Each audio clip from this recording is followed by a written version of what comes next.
Billiken fans, welcome back. It is Zach Miller and Peter Hale. It's the Midtown Madness Podcast. Before we get going, thank you all so much for listening. And of course, if you're watching us on YouTube, don't forget to hit that like and subscribe button, as well as comment down below. Please comment. I'll try to keep up with the way the conversation's going. But we've got a couple interviews this episode, which I'll talk about in a minute. But if you have anything to say about the interviews, if you found anything interesting, comment down below. It really does help. You know the segment, open invitation for really anyone in Billiken athletics, but we'd love to talk to you, Chris May, about Billiken athletics and the current and future vision of the program. A huge thanks to everyone who has supported us by supporting Two Men in a Garden these past few years. Thank you. Thanks to you anyway. They are back for the 2025-26 season of Billiken basketball in the Midtown Madness Podcast coverage. We can't thank Joel and the team enough over at Two Men in the Garden for keeping the lights on over here at the Midtown Madness. They are the St. Louis Salsa and Pickle Company, bringing you everything from mild to screaming hot salsa, including hot mango and sugar-free, plus pickles from classic dill to smoky barbecue. You may remember them from Fred Thatch. You may remember him using the pickle juice to stay hydrated. And there's word on the streets that Kellen Thames may be imbibing said pickle juice to keep himself hydrated on the sideline at Schertz Arena. Visit them online at twomeninthegarden.com to shop your favorite flavors and learn more about their Kitchen Hub STL. They're doing great things with local entrepreneurs within the food space. Don't forget to follow them on social media at Two Men Salsa on Instagram and Twitter for the latest updates. Pete, let's tease the people a little bit. Let's give them a little tease. Let's do it, Zach. What do you have in your good column this week? It's really good to watch winning basketball again at Schertz Arena, Pete. Yeah. And the fact that Billiken volleyball answered the bell in Chicago on Tuesday night, despite a tough season, I think it shows an incredible amount of grit and want to win. Yeah, that's right, Zach. That's right. Unfortunately, though, we've also got some bad in the bad column this week.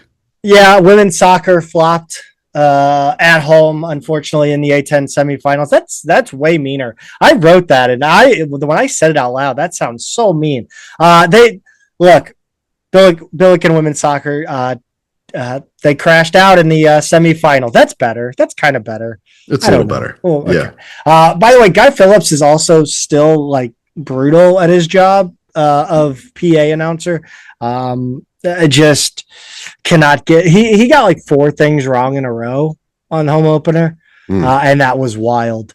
The what are we doing here? Let's talk about what are we doing here.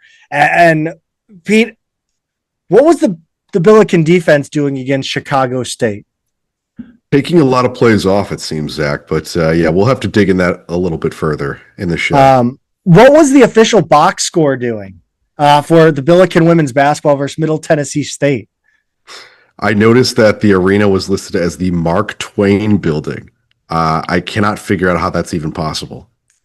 I have one more question. Is that what are we doing when the athletic director does not attend senior day for Billiken volleyball? My opinion is that there are 13 dates. I look at that. That's 13 senior days based on the amount of sports that Billiken Athletic sponsors, based on, which are shared senior days. So like swimming and diving share a senior day, right? Right. There's 13 dates, about, give or take, at least, which require your attendance. And to not have Chris May or Janet Oberly in attendance for Billiken volleyball senior day is disappointing, to say the least. I hope there's a good. I hope there's a good reason, but I hope there's not, because if there's a good reason, that means there's something very bad that happened to somebody along the way. So, that's right. Obviously, Janet is in probably Cary, North Carolina, at the NCAA selection committee. She's on the committee this year, so sure. That's great. That's great for SLU to have her there. It's just a bummer to not have either of the two major administrators of Billiken Athletics in attendance. Pete, I think we have 2 interviews we have 2 interviews this week. We do, Zach, and both of them are in the context of previewing men's basketball opponents this week, so that should be a lot of fun. Yes, first up, we have Billiken Hall of... No, sorry, we can't. He's here in an official capacity for Lindenwood, right? He is a Lindenwood Hall of Famer. He is. He is a Lion legend. He is. He is my mother's secret crush. That's been not so secret for a long time. It is not, it is not Bob Ramsey. It is Earl Austin Jr. Yes, it is, Zach. I screwed that up. I had a great. This is an example. We do this live to tape. I screw up. Whatever. We're moving on. Can't wait to talk with Earl Austin. Stick around for that after we recap the week in Billiken basketball. Also, stick around after that to listen to our conversation with GoLopesRadio's Brendan Williams as we find out just exactly what it means to be a for-profit university. Yeah, and hopefully we find out a thing or two about what the Lopes look like this year, Zach, because SLU played them last season, but they've got a bit of a different look this season. We ask the tough questions like, do you know who Grandy Glaze is? Can't wait to hear his answer on that one. That'll be actually, I'm genuinely interested. Yeah. To find out if they like have any idea as to what he's doing now. He was there last. So, they should have even more sense of what's going on post basketball career. All right. Well, stick around for those interviews, but we are going to get into the week that was in Billiken men's basketball first, and we're going to do that right now. Eminem voice. It feels so good to be back. Yes, it does, Zach.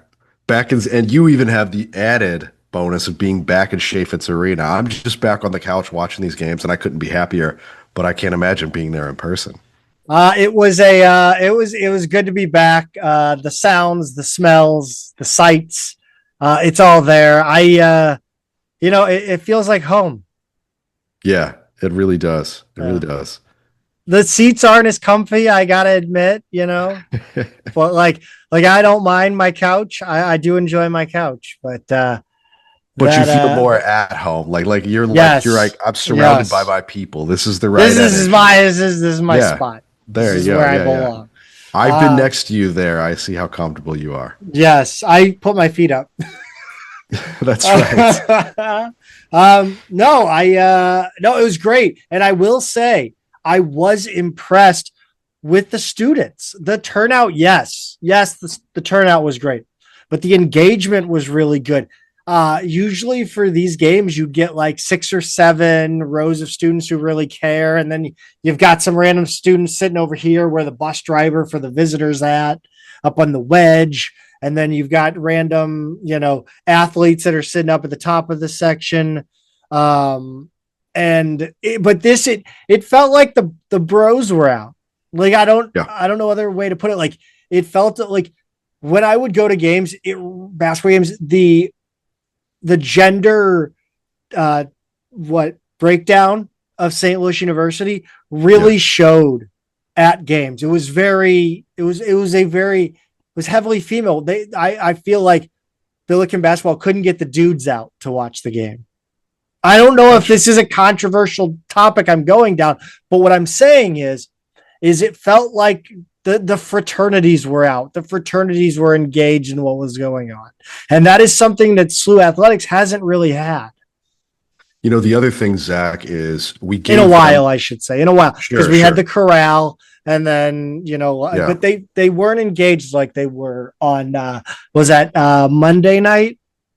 Yeah, and the other thing I'll say, Zach, is that in these first 2 games, they have seen, the ones who have been to both, have seen 200 points scored in 2 games. There aren't many other stretches in SLU history where you could take 2 games and have 200 points scored. Whether or not Josh Schertz was pleased with both of those games, we'll get to that. But it's a great marketing. It's a great marketing. The students just see us scoring almost every time down the floor, and that's very exciting. So it's great. Yes, and that's kind of the funny thing I've talked about before is when you have students, they're not watching the road games. which That's you right. kind of have to be sneaky about, like, not, you have to acknowledge the road games and talk about the road games, but you also have to market around the game that you won at home. Right. Like if you lose the road game, that's if you lose the road game. But like I'm saying, like this was huge. The college, the majority of the student section is not plugged in and day out. They find out that there's a game on Thursday night. They go on or they find out there's a game on Saturday. They find out like Thursday or Wednesday they're gonna go. Right. So it was great. I want to preface the SEMO review by talking about a story I heard. Like somebody just kind of offhanded mentioned it that sits around me, and they said a couple of Big Three teams were in St. Louis over the summer. I don't know if the Big Three tour in St. Louis. I have no idea. I don't really know. Don't know. But the story goes that they played SLU in two 3-on-3 games, and SLU apparently whipped up on them. It was a bigs versus bigs, and then a guards versus guards. Apparently, I don't know. This is a story. This is all hearsay. Could be totally false, but it was interesting that was the first thing I heard when I got to my seat. Yeah, I hadn't heard that, but that's I hadn't either, and that's why I was like, "That's an interesting story." Yeah. And it seems believable. It's very believable. Yeah, you could see that. You mentioned 100 points in 2 games, and those 2 games started with a 92-67 win over in-state foe Southeast Missouri State, the directional school that took Mizzou down to the wire just a few nights later. Yeah, Zach, and if you just look at the score on paper, that's right. And just knowing this score and knowing SEMO is supposed to be a top 3 team in the OVC, you'd say, okay, yeah, that's good. But I do want to actually start by getting the negatives out of the way. And you wrote this because people tell me I'm the negative one. I'm perceived as the negative one. I just want to be clear. I wrote it. You wrote this section. But I want to get them out of the way, right? I want to start with this first because despite that score, it did kind of feel like the game never hit a rhythm. And really the main causes of that were turnovers and fouls. It made the second half just way too long, agonizingly long. SLU had 24 fouls to 19 by SEMO. SLU turned it over 15 times. They only forced 9 turnovers. So SEMO won the points off turnovers 19-9. Paul Otieno fouled out in just 13 minutes. Did you realize that there, Zach? I didn't. I had no idea. I had no idea he only played 13 minutes, and I had no idea he fouled out. It was one of those games. It just felt it was just foul.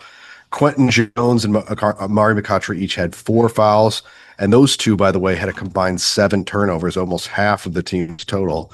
SLU only had 10 assists as a team. Robbie Avila had 0, which is wild. Really wild. Per Stu, he had a 61-game streak with at least 1 assist, so that was snapped.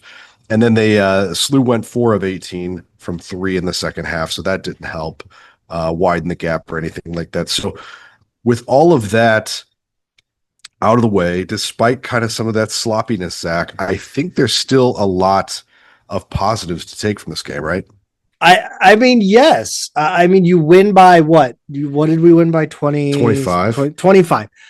There's not, like, I know that from a Josh Schertz perspective, from the Kaizen perspective, you can look at this and all of that stuff and be like, there is so much to work on.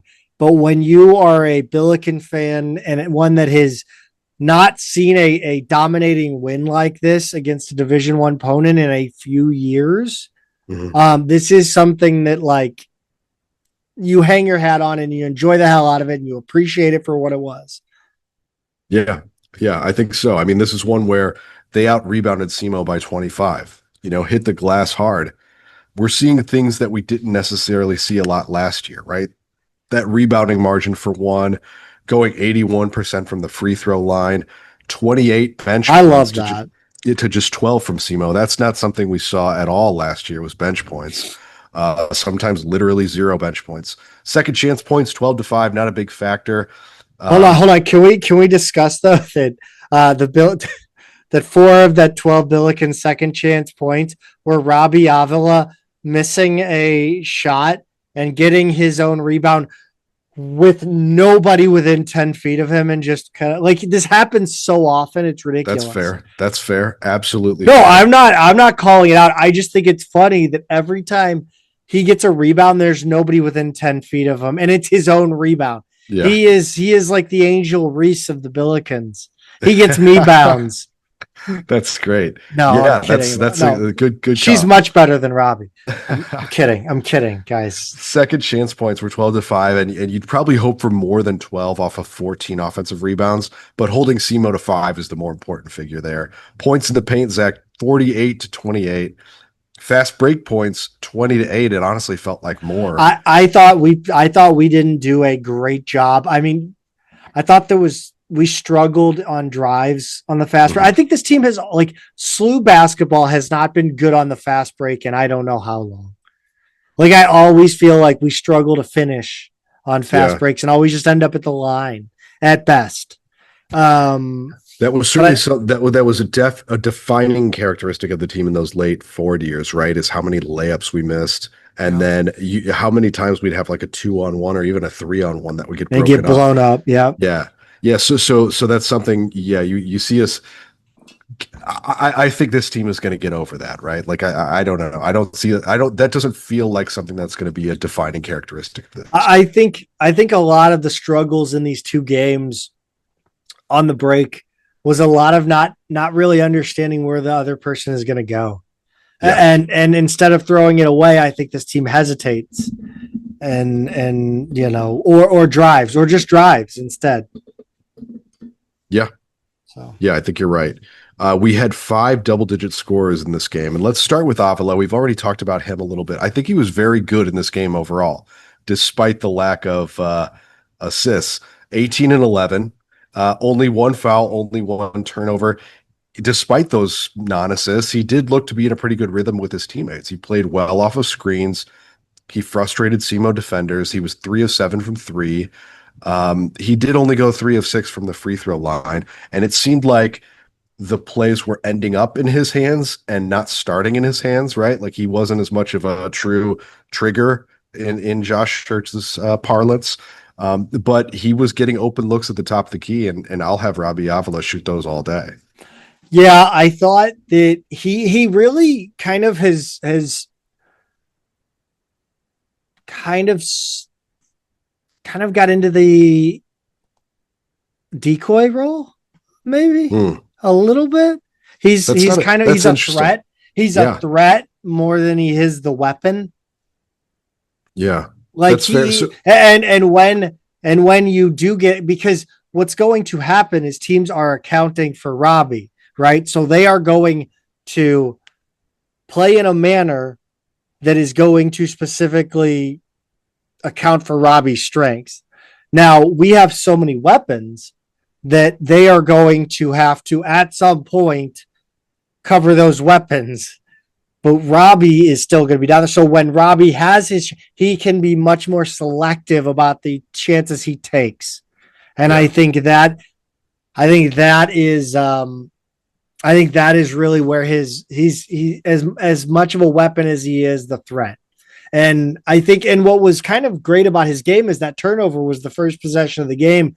And we didn't really see much negative from him from there. No, I think the only other thing that went the wrong way over the course of the game, I think he hit his first 3 threes and then missed his last 4. That goes with 3 for 18 in the second half. Yeah, so he he shot a lot hotter to start with, but I still thought the ones he missed were good looks. A couple rimmed just right out. One of them kind of rim job shaded around and went in.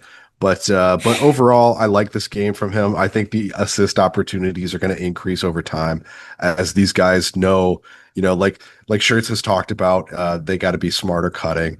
And as soon as they are, he's going to start finding more of those guys. So we'll see those increase over time. You said you use the word smarter there, and I don't want to use the word smarter because I think it has a negative connotation, or needs to be smarter. And I think that phrase has a negative connotation. And I think maybe Amari McCautry, he ends up with 16 points in 19 minutes. His minutes were cut short by foul trouble. And we saw a little bit of of difficulty with him driving the ball. I thought, I think a little more selective would be a better way of putting it. Yeah, I think that's absolutely fair. And a lot of his turnovers, Zach, are just they're from when you say he needs to be smarter, they're just from poor decision making, mental mistakes, little lapses, like over aggressiveness, He can look so good in one play, and then just like, Amari, what are you doing on the next play, right? Yeah. And with the fouls and turnovers, especially, I think if he could clean it up, there's no stopping this kid. He's really a good talent. Sometimes I think about how, players will go on hot streaks within a game. Like you'll talk about, he'll make like 3 baskets in a row, score like 9 points in a row. Yeah. Like I want to see a guy who makes a great play to score a basket on that end, either make the next defensive play or make the next best pass. Like I want him to set up the next guy and get that ball rolling downhill to another player. And I'd much rather see a guy who just drove through the lane and laid it up in traffic go out and try to set up the next basket instead of go try to get it again the same way. Well, and it's also the defense is going to be expecting that, right? They're going to be trying to solve for the thing that just happened to them. So if a guy shows that he could be dynamic and give them something a little bit different every time down the floor, that's just harder to guard. And you got to realize that. One guy who has no trouble driving the lane, Pete, that's Kellen Thames. He has been every bit of 100% in these games. He has 12 points, 4 rebounds, 3 assists in 19 minutes. He looked very, very good going to the rim. But Zach, it wasn't just the energy. It wasn't just kind of the burst. He led SLU in plus minus at plus 18 in just 19 minutes. So when he was in, good things happened, period. He is a winning player. Absolutely. Dion Brown, he had an 11 point, 11 rebound, double, just 6'3". I liked what I saw from him. I think he and Quentin Jones had, along with Amari McCautry, had tendencies to kind of dribble into trouble without an idea or an outlet. Yes. And I think that is one thing that I think will come along with kind of these game situations and players really sliding into their specific role. That's right. Yeah, he's one where, a couple of his turnovers, he left his feet and then just tried to throw something and hope someone was there. I'm sorry, if he would have made both of those, I would have defecated myself. They would have been phenomenal plays. Unbelievable. But as Schertz said, he almost decapitated the cheerleaders instead. So there are risks you must take in this life to reach greatness. And I'm willing to risk the head of a cheerleader to make the NCAA tournament. That's just the bargain I'm willing to take. And you can call me immoral, fine. Yeah. But I'm honest. Might need to add riot gear, like shields and masks. Yes, I need a fence in front of the student section. I want people to be scared that they come into Chaffetz. That's what I want. So we knew Dion Brown's rebounding was good for the position, but he really does have a lot of that Jordan Goodwood in him. He's a pest to play against. He's a good defender. He's a good rebounder. I've been pleasantly surprised by him because of all the transfers, I kind of with him, I had tempered my expectations. I knew he had a little bit of an injury, and I was just kind of like, okay, let's just see him be a good role player. I really, really like his game. The comparison a little bit there was to Luis Mendoza from Mighty Ducks 2, a little bit out of control, but his speed is a great weapon once he learns to control it. No, I thought, he had one of the most astonishing. The funny thing is this was only the second most astonishing thing to happen this week in Billiken basketball. This sequence of events that led to a Dion Brown basket were topped on Thursday night. And we'll talk about that later, but Dion Brown swipes at a ball. Yes. On on pressure defense, pressing full court, swipes up at the ball, knocks the ball in the hoop out of the guy's hands. Incredible. Yeah, it was David Idada, the big on SEMO, had the ball, was getting a little too casual with it, right? Held it high, and then Brown just got a hand on it, popped it up, it went in. It happened really fast. I actually missed it live because I was like typing. I did too. Right? I was sending a tweet. Yeah, because it's like one of those moments where it's like, okay, they're going to take 6 or 7 seconds to get the ball down, so I'm just going to fire this off, and I look up. And everybody's reacting, and Earl or not Earl, Ackerman, and they're going, I've never seen that before, and I'm like, show the replay, and they didn't give us a replay right away, but luckily we got one eventually. Really crazy play. He's I really like his energy. You mentioned that he was kind of the guy that you didn't know much about, and I think he has exceeded expectations. Yeah, absolutely. And by the way, with his double-double and Robbie's, that's the first time since Jake Forrester and Francis Okoro for 2 Billikens to register a double-double in the same game. Not a super long time, but I miss Jake Forrester. That's probably a trivia question neither of us would have gotten. Jake Forrester ruled. Quentin Jones had 10 and 7. He was slowed a little bit by turnovers. We talked about playing a little out of control through the lane, and he was kind of the primary offender. Yeah, turnovers and fouls. Same story with him and McCautry. He looked a little frustrated, trying to get a little bit under control, trying to do a little too much, I think, and just needed to clean it up a little bit.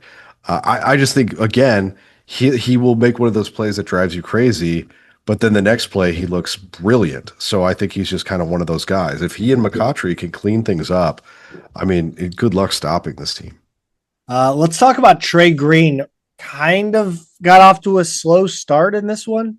A little bit cold. He had 9 points. He went 3 of 10 from the field, but his 3-pointer started to fall late in the game. He hit 2 in just a few minutes. So when he hits it, you go, okay, yeah, now I see why Schertz always raves about his 3-point shooting. He just he hadn't gotten a rhythm going in this game. I added this gentleman's picture to the thumbnail because we're going to talk about him now, but we're going to talk about him a lot in the Chicago State game review. But Ishan Sharma, aka Swishan Sharma, he scored 7. Paul Otieno joined him in that accomplishment. Well, Otieno would have had more if he didn't foul out so fast. So 7 in 13 minutes is good production. But Sharma, the 3 that he hit coming in a full sprint to the wing. That was my ankles gave way watching it. So the ball finds him in stride. Who gave it to him? Who was that, by the way, who sent it over there? It was because it was in transition. It was a Jones. Anyway, it was one of our tennises, and so he gets it on the wing and just stops on a dime, pops completely square, perfect form, bang. I mean, like that is really hard to do. And he made it look just so easy. I really was impressed with that shot. And Rocchio's been saying it all season. If he gets his shoulders square, he really doesn't miss. But that's the trick, right? Is getting him in rhythm. But to get in rhythm like that in transition, that was impressive to me. The fact that he can do that, I love that play. Yeah, he's probably been the most exciting player for me. Yeah. By the way, we mentioned stopping on a dime and ankles and the shoes that these players are wearing. Why are they so low? Oh, here we go. Old man yells at cloud. Why is my guy? Why is Brady? Why are you wearing shoes that I wore washing dishes at Pappy's? Like I wore they look like non-slip shoes. Yeah, we went a little back and forth a little bit. I had to wear these in Catholic school gym class so we didn't mark up the tile. It does look from a distance. It does look funny. Look, I'm sure these guys all are very, very conscious of their shoe game, and they're going for something. But yeah, on the screen, it does look different. It looked like he had, yeah, you're right. Like, cause he had all black low tops You can't tell what the hell shoe they are. with white socks that went up, I don't know, 6 or 7 inches, like white tube socks. Yeah. Like I half expect. I'm looking at the shoes. I see the socks. I'm half expecting to see cargo shorts with some suspenders and a tight, like kind of military green shirt ish. Maybe a hat. Well, maybe a trucker hat. He's an LA guy, right? One. He's a West Coast guy. There was something a little bit skateboardy about the look to me. Yeah, a little baggier shorts. We're trying to bring back the. Sure. We're gonna end up looking like that Bonaventure player that had the shorts down to his ankles. Oh God. Yeah, I hope we never return to that era. Anyway, speaking of Brady Dunlap. Yes, perfect segue. He did have a quiet 21 minutes. His shots were not falling, but he did manage to grab 6 rebounds. So I like that he was able to stay active, even in a game where I think he went like 0 for 3 from outside. Brady, what are those Dunlap? By the way, Dunlap is a great name to say. That was a revelation that we discovered in 108 this week is the Dunlap, and I think it has a lot to do with Slapshot. Like just this was the it last Dunlap name or Dunlop? It was Dunlap. Okay. Reggie Dunlap. Okay. Yeah. No, but it rolls off the tongue. Jax Kerr and Cam Hudson got in but did not score. True to his word, Schertz did not play anyone over 30 minutes. Avila led the team with 29. Jones had 26. Everyone else except the freshman and Otieno went with the 19 to 21 range. That is kind of funny. That would be the range for freshmen, 19 to 21. Mm-hmm. We're just a really balanced minutes overall. Oh, I was talking about age. Never mind. 19 to 21, freshman, sophomore. God damn it. Yeah, whatever. Okay, fine. You got it. You got it. Dylan Warlick. Where is he? Missed the game with a personal issue. Schertz said he would also miss the Chicago State game, but likely be back for Lindenwood. So a little bit of a mystery there, but I should apologize about this because I tweeted out, "Where's Warlick? He's not here," thinking that he was supposed to be back for this game. I messed it up, but yeah, I don't know. Hand up, that's on me. It'll be interesting. I mean, like when a guy leaves, when a guy just kind of isn't with the team, and nobody says anything, it feels like he's not coming back. Like, I don't know. It's very weird that we didn't find out until after the game. Not that anything nefarious happened. I'm just saying, do I think he's coming back? I don't know. Yeah, we don't know yet, Zach. Just need more information. So yeah, hopefully we find out something soon. The SEMO team wasn't bad. I mean, they were a good team. They are a good team. As we saw, the next game, they took Mizzou basically to the wire. Tied, just a couple minutes left to go, lost by 5. This is not a bad team. They will absolutely be in the mix for the Ohio Valley title, probably with Little Rock and SIUE. Brendan Terry, BJ Ward, Braxton Stacker, those are the 3 guys we highlighted last week when we talked about them in the preview. They wound up being the top 3 scorers. So I do think they are who we think they are, and they're a good team. So even though we had some things to clean up in this game, it's no disrespect to SEMO. I think they're quality. Do you ever get tired of this is a good team. We're going to see them they're going to be there in March on Selection Sunday. They're a good team. This is a good team. They're going to be top 3 in their league.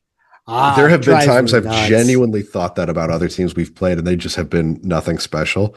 But this is one where I actually do think that's the case. Yeah. I mean, I liked the way they played. Thought it was a good team. Yeah. Should we, do you want to talk about food?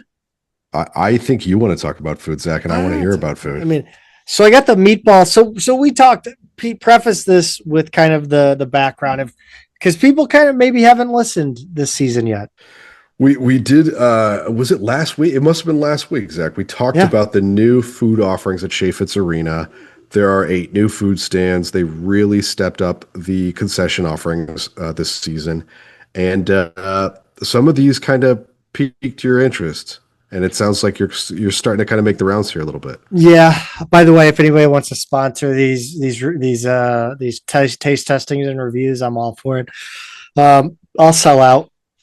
I got the meatball sub this time around, and there were no forks on the concourse. It was very I think there was one place where you could get a fork, and I'm sure you're asking me why I would need a fork for a meatball sub. And I thought the meatball sub was good.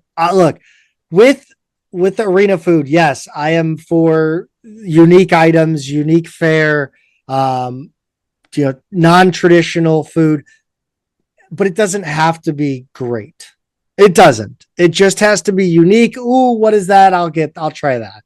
It still just has to be arena food, right? And it absolutely was. It was good enough. I will say it was a little over toasted. So it was very that's where the fork comes in. Yeah. And so it was I didn't have a fork. So I'm picking up a meatball with my it just wasn't. It was very good. It was very good. It's a very good direction for the concessions at Chaffetz to go. Sure. Speaking of the concessions and new things, I didn't get one because I've had it before, but I didn't get one this time. They have Sugar Witch ice cream sandwiches. I noticed they advertised them for the Lorde concert, but I assumed it was just Sugar Witch is kind of an offbeat place, and Lorde is kind of an offbeat musician. So I figured it was just kind of that tie-in, but Sugar Witch ice cream sandwiches are available on the concourse. They have a gluten-free vegan option, which I like because I can't have milk, so that's perfect. They are delicious, I will say. But yeah, a couple things I did notice. By the way, can somebody explain to me the dancers? And I'm going to preface this by saying that my lovely girlfriend noticed this and I did not. So when I bring this up, I just want everybody to be aware that she was the one that brought it to my attention. And that's Thank you. The dancers they wear tights, hosiery. I don't know what you call it. Right. I'm trying to be delicate here, they all wear the same skin color tights, and it does not match their upper bodies. So you have a two-tone. Oh, I see. Yes. It doesn't look great. Yeah, they try and make that as generic a skin tone as possible, but obviously, I don't know. Not that simple. Do we need to wear tie? I don't know. Anyway, it doesn't really matter. I just thought that was odd. Also, Guy Phillips is still really not good, man. But this was the biggest. This is the first game of the year, and I haven't practiced in the off season performance. So the thing is, and I had to look this up, Zach. I had to do a little bit more digging to find the dates on this than I would have liked to. But he started right before I started coming to SLU games. So I think 1993 is when he started, because this is his 32nd year doing SLU games. And I got to that because I saw that they had celebrated him during his 25th year, and that was 7 years ago. So I'm working backward there. He's 73 years old. I just, for one, I realized that if he's been doing this for 32 years, he started at 41.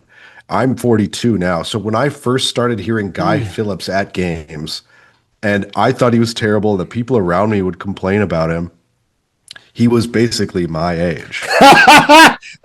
My age now. And that is a horrifying thought, because I've always thought of him as just he's old or whatever. I guess it just shows how perspectives change. But the one thing that has not changed is he's never been good. Who was the announcer that would do the elongated S's? That was him. He would do Larry? I'll never forget, because he did that, and then a person won section over goes, "You suck."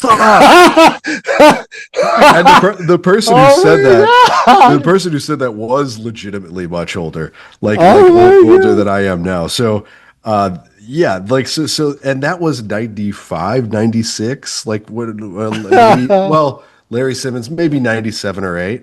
Oh But my yeah, God. yeah, it's been this way forever. I don't know how much longer he could do this, but He started off the game by saying, "Let's get ready for some round ball," or oh something like that. God. I was like, not a great start. Yeah, it was. He's just look, man. He just doesn't care. That's what I guess. That's I think he's retired, right? Like I don't think he's been on the air for a while. I think 98. yeah, this is a retirement gig. He comes in. He probably does it for free, to be honest with you. I had always heard back in the day that he was a friend of Kim Tucci's, so That was therefore he was untouchable. But anointed. Why does that still matter? So anyway, should I just? Do I got? No, I'm gonna let that one go. I'm gonna let it go. 108-86 win against Chicago State on Thursday the 6th. Additional concession stand item was consumed, and I will be, as promised, the review will come after the Chicago State review. Yeah. I thought I kind of started walking out because this game, like they were just it was just the game was taking way too damn long when it went on. Forever. It went on forever. The AEW event that ended at like 11:30 at night felt shorter than this game. It was crazy. But it really I thought we won by 32. I misread the score. No, we just won by 22, Zach, and it was up to 36 at one point, and that explains why Schertz was not happy after the game. But he announced his starting lineup on Wednesday, a day early. Brown, Thames, Dunlap, Otieno, and Avila. After that, it meant that 8 different players started in the first 2 games, and the 9th, Sharma, has already been announced that he'll be starting against Lindenwood.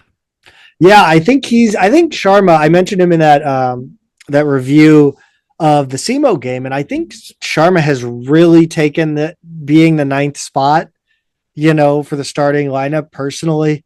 At least the way he played in this game. The game before, I think Sharma is making a great case to be in the starting lineup. Yeah, and I think he's just a trustworthy. He feels like solid. the most solid. Not he's not going to do amazing things, but he's not going to kill you. He gets you through the first 5 minutes. I really think he's the type of guy that would be great in the starting lineup full of risk takers. For sure. Yeah. And I think he was a big catalyst to the offense at times at this game. And the offense overall, absolutely as expected. 108 points against Chicago State. I would have been thrilled to hear that number ahead of time. The defense, however, Zach, was the problem here. The defense was downright bad until about 6.5 minutes into the second half, when what would become a 22-0 run started.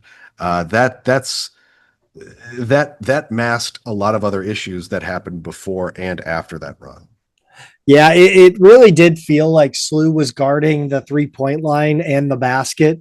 And then just if you want to take that mid-range jumper, fine by us. And it feels like Chicago State is a playground. They're playground merchants. They are it feels like it's a mid-range type player that plays at Chicago State. Stu confirmed they did go 11 of 15 on mid-range jumpers. Yeah, so they were happy to take those. Yes, yes. In that game, Chicago State was playing one-on-one like they were isolating. From what I saw, they weren't able to run a lot of great offense. It felt like they were just pulling up in front of our guys and knocking shit down. They were playing hard. They were playing pretty smart, honestly. I mean, SLU players were leaving their feet on every head fake. They were fouling. They were giving up offensive rebounds. It was really bad until it wasn't, and then it got bad again.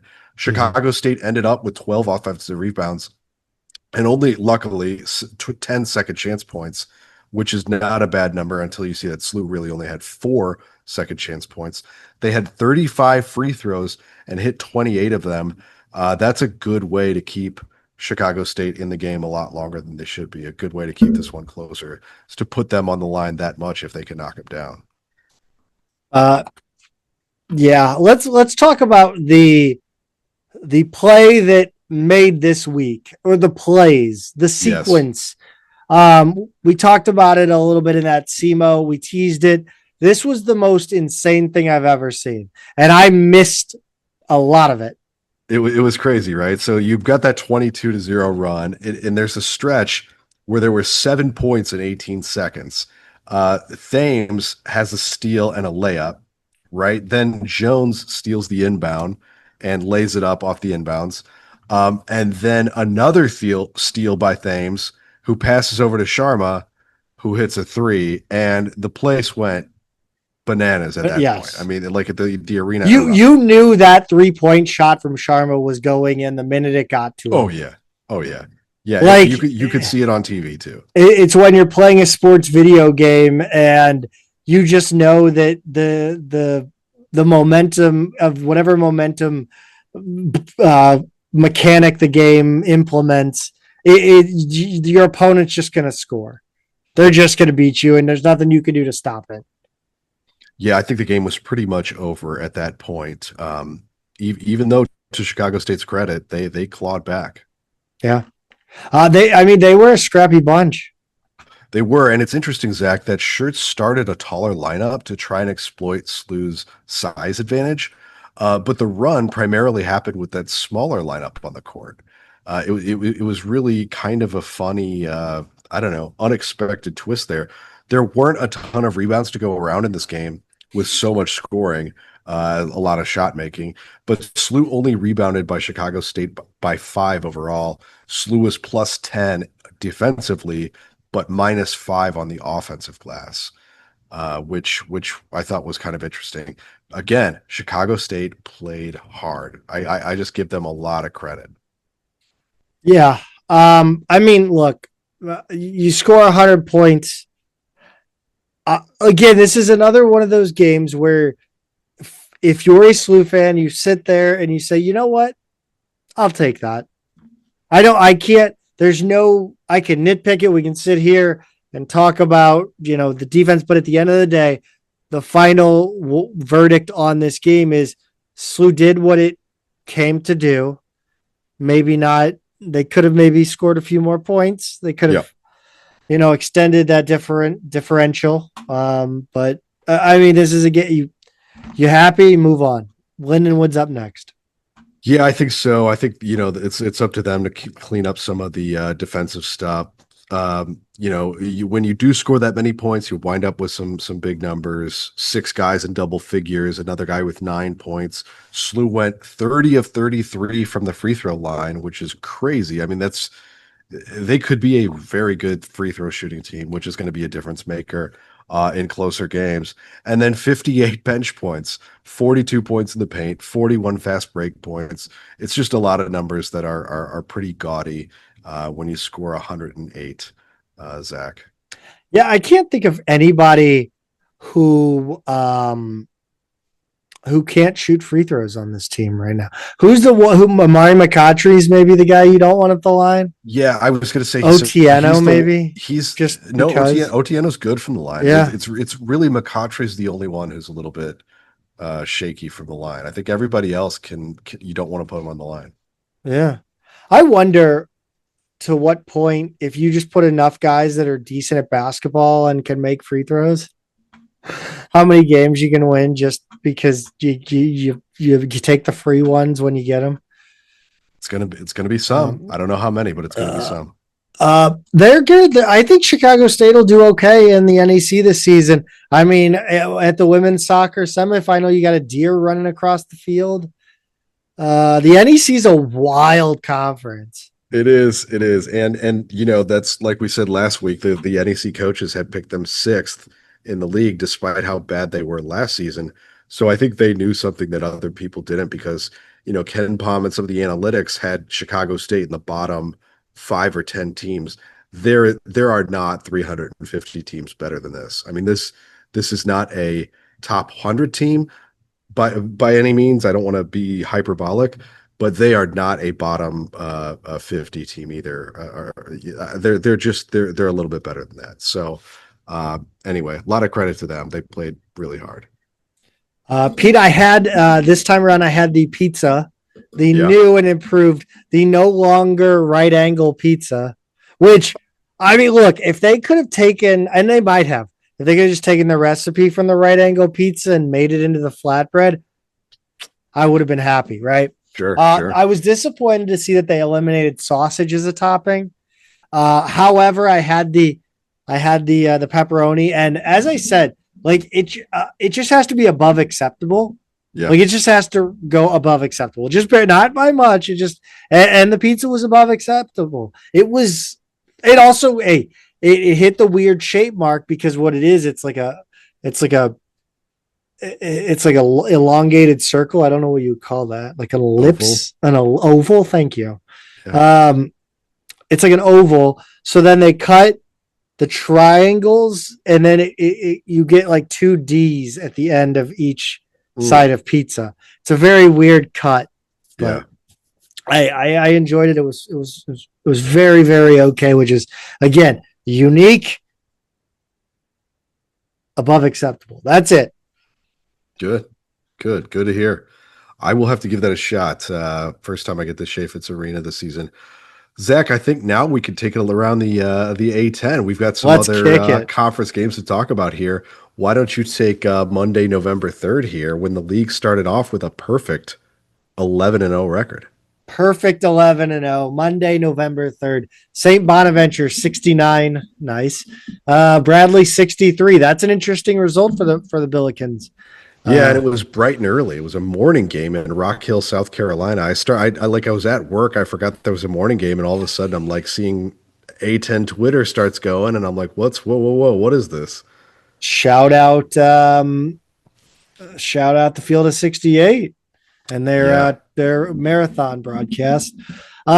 Davidson 97, DeSale 63. That's a D3 Catholic school outside Allentown, PA. I just know that off the top of my head. I didn't have to have that written down or anything. Everybody knows DeSales. Yeah. George Mason 70, Wofford 46, VCU 103, Wagner 74, St. Joe's 87, Lafayette 76, not 6-7. This was really close for almost the whole game. Yeah. Rhode Island 93, Stetson 62, Duquesne 83, Niagara 63, Dayton 88, Canisius 48, Loyola 91, Cleveland State on a buzzer beater. It could have gone bad for Loyola. Loyola has a lot to talk about this weekend. The Talking Blurs, they got a lot. They got to work some shit out over there. Let's see, where are we at? George Washington 6-7, Maine 47. Talk about Tuesday, Wednesday, Thursday. Yeah, so NJIT got the first A10 blood of the season, beating Fordham 72-61 at Fordham. That's so Fordham. The New Jersey Institute of Technology was 6-25 last season. Not a good start for the Mike Magpayo era. On Wednesday the 5th, Richmond beat Southern Virginia Lower Division School 84-56. LaSalle 87, Coppin State 59 to get the Darius Nichols era off to a positive start. And then Zach, on Thursday the 6th, Mercyhurst 73, Loyola 65. Is it time to panic? They panicked so much that they moved their next game to where the Windy City Bulls play. That's how crazy things are getting. That's right. In Rogers Park. They're not good. You can't play them in Rogers Park. You have to play them in Hoffman Estates. They got kicked out. That's how bad it was. Hoffman Estates is so far away. You know the old thing where they take away your practice jerseys? You can't wear the team name. Yeah, they moved it to Hoffman Estates because you haven't earned it to play it on Sister Jean Court. You're not earning it. Friday the 7th, Tulsa 82, Rhode Island 65. Someone I think it was West Pine Bill said it feels like Ford's final season in Kingston, or yeah, it feels like Ford's final season here in Kingston, and I think that's right. I mean, it's like it's been that long. Yeah. It's just kind of a retread when that's very out of style now. George Mason 96, Winthrop 90. Mason's defense is no longer vaunted. Davidson 85, Washington State 69. Nice. That's Curry and Clay, right? It is. Team Curry won. Duquesne 92, Sacred Heart 80. Fordham 106, Mount St. Mary's. Not that Mount St. Mary's. Small D3 school in Newburgh, New York. Utah State beat VCU 80-77. Utah State just hot shooting. Sunk the Rams in this one. Yep. Opposite kind of shooting night for VCU. Saturday 10. I like Saturday 10 versus Friday 10. I like the Saturday 10 slate of games. And it was another clean sweep for the A10, like opening night, but there were some close calls. St. Joe's 76, Drexel 65, George Washington 99, and South Florida 95. I hope everyone took the over in that game, Zach. Not that you should gamble. No, you should not gamble, not under any circumstance. Dayton 77, UMBC 71. I think they almost got Virginia'd.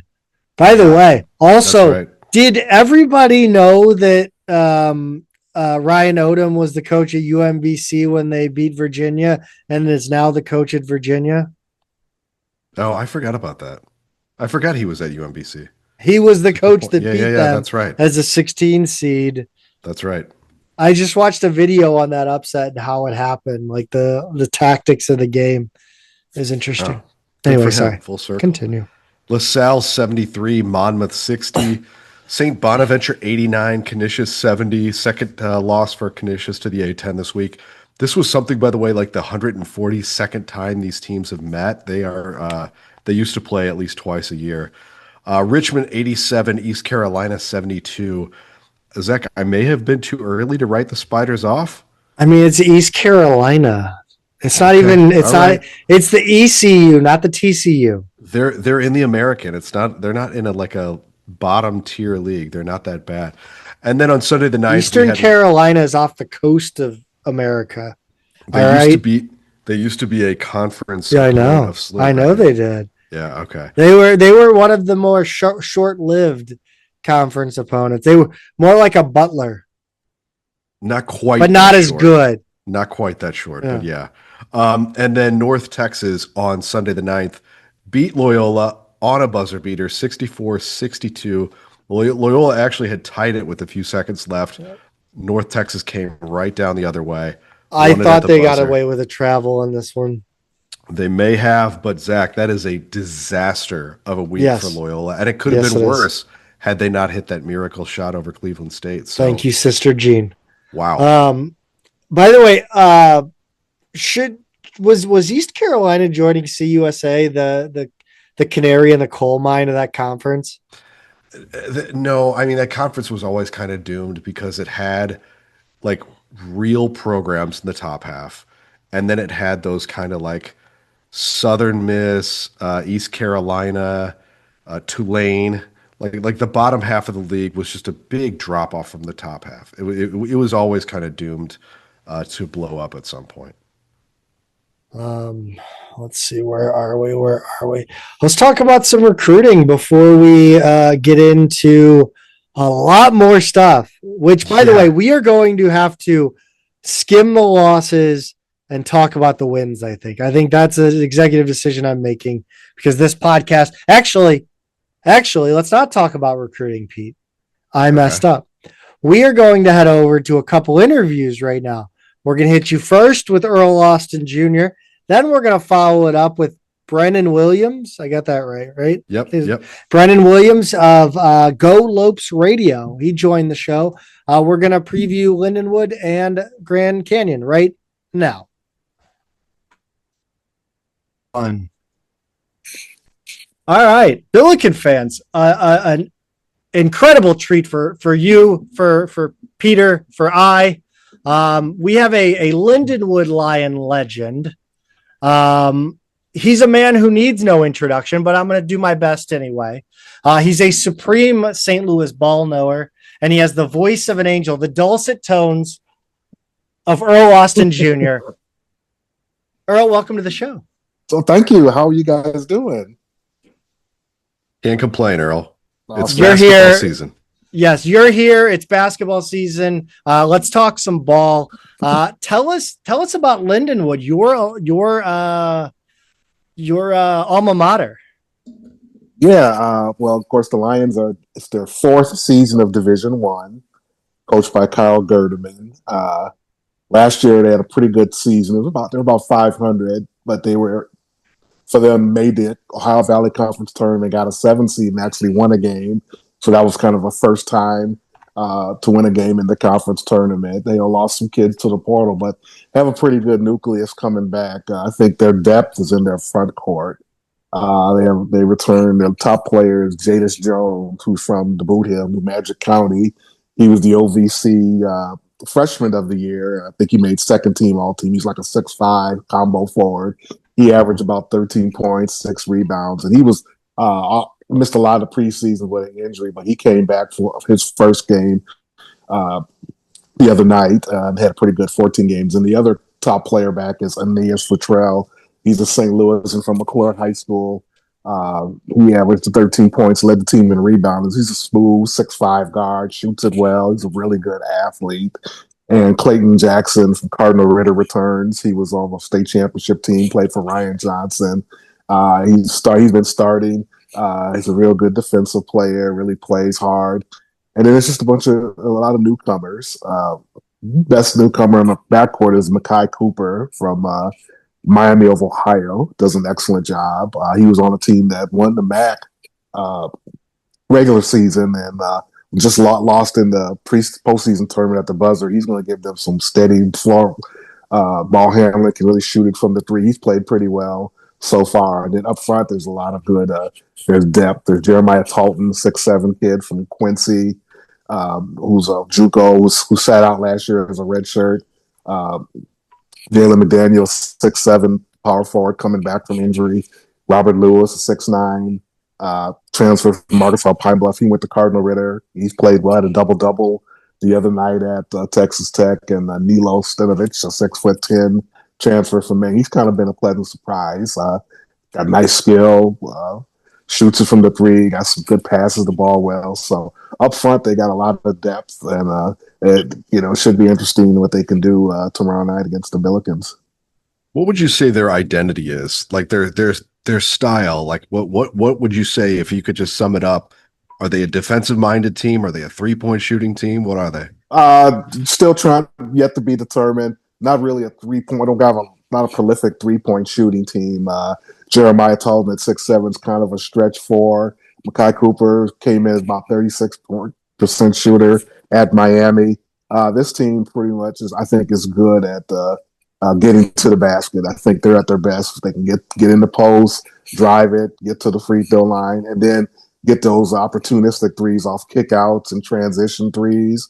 There are games when they can get hot from three, but I think they're good. Like Jadis is really good around the basket. Robert's real good around the basket. Milos will shoot a three off the stretch, but I think when they're able to get out in transition and create something off of our defense and get the ball inside, because much of their talent is in the front court. I watched a little bit of the Texas Tech game. I'm just curious because, it's a 38-point loss, but, you and people that are more intimately familiar with basketball will be able to look at that game, much like Gerdeman will, Coach Gerdeman. What would Coach Gerdeman have taken away from that game that he can be like, okay, this is something we can build on? I think the inside play, Robert and Nilos both had double-doubles in that game. That's the first time that's happened since Lindenwood went Division One, and that was without Jadis, who's a threat for a double-double. I think a better indication of probably, Texas Tech's a top 10 team. We were playing them in Lubbock. I think a better indication would have been, I think, the week before they played Southern Illinois, Carbondale at home in an exhibition game, and that was a very competitive game. Salukis ended up winning by 10 points, and that was without Jadis, and that was without Ananias and Dontrez Williams, who was another really good transfer. I don't think you'll see him Monday. He's still out. Maybe another week or two. A kid from Sykeston transferred from Abilene Christian.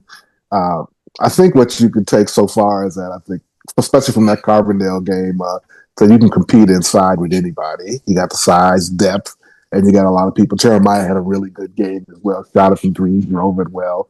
And I think if you limit turnovers, then you have an opportunity to compete. I mean, anytime you play against one of those bye games, if you're able to shoot the ball well but not turn the ball over, and I think that's the main thing. Especially even tomorrow night against the Billikens. If you let those teams turn you over, then those 2-3, it could be a competitive 6-8 point game that turns into a 15, 16, 20 point lead, and things that snowball literally gets bigger and bigger. So I think that's what happened in Lubbock. Plus Lubbock really shot it well from three as well. So three games, if you include that exhibition, three very different opponents. Is there really anything you could take from their game against St. Louis Pharmacy, or is that one that's just kind of a tune-up game? No, that's a tune-up. No, it's just get everybody in the game, don't get anybody hurt, and that's right. Get yourself ready, and kind of help kind of ease the after taking a whooping in Lubbock like that. 3 days later, you get a chance to kind of get everybody some confidence and see the ball go in and get that first W on the board. But that's really about it. Did you at least get to catch up with Danny Brown? I didn't get to go to that game because we were playing that night against. Oh, okay, that was one of the conflicts. Yeah, it was. But we did the game last year, and we got a chance to talk to Danny last year as well. So yeah, Danny's always good to see former Billikens in the coaching ranks after the game. Absolutely. Speaking of former Billikens in the coaching ranks, one of the assistants for this Lindenwood team is Anthony Bean. Yes, he is. Anthony Bean was a good friend, was a great player at, I remember I go all the way back when he was at Bernie High School in the Boot Hill, played at Three Rivers on the national championship team, and also was a great player at Kansas State as well. He's like royalty in Kansas State because he had a game-winning shot to beat the Jayhawks his senior year. And when we went back to play, this was when he was with Coach Soderbergh's staff at SLU, we went back and played Kansas State in Manhattan, and they introduced him. And before they introduced him, they showed a highlight of him making that jump shot to beat K-State, to beat Kansas, and we got a standing ovation. I mean, it was pretty cool to see. So, and Anthony, of course, was with us with Brad Soderbergh on his staff at St. Louis U, and he's been coaching quite a bit, and he's good for Kyle Schertz's staff. Good dude. So this is year 4 of the D1 transition. Is this the first year they're tournament eligible, or is that next year? First year they're tournament eligible. Okay. It's usually a 4-year deal, but I think you took care of all the criteria. Good. And so you're eligible this year. And actually, today was the first opportunity for an NCAA tournament. Lindenwood's women's soccer team played in the OVC championship game at Tennessee Tech, and I believe they lost 2-0, but they got to the championship game. Yeah, it's off and running. I think the men's soccer team is the number 1 seed. Yeah. They're the OVC regular season champions. And then last year, Lindenwood's women, coached by Amy Egan, they got to the tournament championship game last year. Obviously weren't eligible for NCAA, but got to the WNIT and got to the round of 16. They actually won 2 games and got to the 16. And it's ironic because the year before, St. Louis University won the championship of the NIT. It was the first Atlantic 10 conference to ever win a postseason tournament. So, yeah, and then most of those girls are back, and that Lindenwood is picked first preseason in the OVC. So there's high hopes there at Amy Egan's program. So then what do you think for men's basketball this season, given that it's, obviously you're talking about the OVC, it's going to get 1 bid, but what do you think is sort of a realistic goal for this team this season? I think they've been picked anywhere from 5th to 9th. I think it's going to be very competitive. See, the OVC is a good league, but it's not the league it was, say, before all this reconfiguration. Right. You remember Belmont was in the league, yep. Murray State with John Morant and those guys. And it was a powerful low to mid-major league because those teams could get in the tournament and actually beat some people. Yep. And they're putting players in the pros too. Those people. So it's just kind of it's more competitive without those powerhouse story programs. Now SIUE won the tournament last year, had a great year for the first time ever. They're looking good. They went to Texas San Antonio, I believe the Conference USA or Southern one of the leagues, and they won by 17 points as a bye game. That's an impressive win for the league and Coach Baroni. And it almost became the second most impressive win that night because SEMO, after playing us, went to Columbia and was tied with Missouri with 2 minutes to go, and really played well. Lost by 5 points. So that looks pretty good for the league. And obviously those are two teams that played for the conference championship last year. SEMO won the regular season by 3 games, and SIU finished second. Won the tournament. Arkansas, Little Rock always brings a lot of talent as well. Tennessee, Martin, Tennessee Tech. So it'll be competitive. Man, I'm looking through the schedule, and for like if I wanted to end up being single again, some of these games are enticing to me. My girlfriend would kill me for going, but SIUE at Highland Arena, that's fun. These are all like college hoops 2K darlings from when I was way deep into college basketball video games. This schedule looks fun. It is good. It really good. I think SIU is hosting Indiana State tomorrow in Missouri Valley Conference opponents. So that's another good opportunity for the OVC. But yeah, it's great to see. You have two natural rivals with Lindenwood going D1, SEMO just 2 hours ahead, and SIUE just across the river. And Lindenwood is one. Obviously, the last couple of years they've been able to beat both of them at home and split the 2 games. So they're very, very good games. Now, the year SEMO won the OVC tournament championship, they had a real good team led by former Billiken Philip Russell. Lindenwood came from 20 points down to win that game. It was a great comeback, and they had a lot of those comebacks in that first year of Division One. Took a dip the year after, but last year and I think this year, I think it's going to be a lot improved. But yeah, it is fun. And most of those games they're in driving. Eastern Illinois, Charleston's not far, Western Illinois, Southern Indiana's in Evansville, 4 hours away. So it's a pretty comfortable drive there. Yeah, I definitely can see where the Missouri Valley fan can grow, or the Ohio Valley fan can grow into, it entices me that Lindenwood is playing SIUE, for whatever reason. Whereas, SLU is playing a BFE nowhere opponent, But I like it. But I like it when SLU and Mizzou play those teams too. Like SLU's playing SEMO and Lindenwood, which are great in-state games. And then Mizzou played SEMO the other night, and I remember for years we played SIU and Missouri State every year, but especially when in-state teams play each other, I just think regardless of the level that each one is at, it just creates interest in the state. You could completely sell me on a non-conference schedule with SEMO, Lindenwood, Kansas City, SIU, Missouri State. I could give a shit what the net rating of that schedule is. That sounds like a fun non-conference schedule to me. I would love that. And I would be willing to look past the net downside. Right. And I think if you're going to play bye games, it's cool that the money stays in the state, when you're playing one of those teams. Even if you're playing we got strong D2 programs. Like if you're playing Umzo, who made a strong run in the D2 tournament 2 of the last 3 years.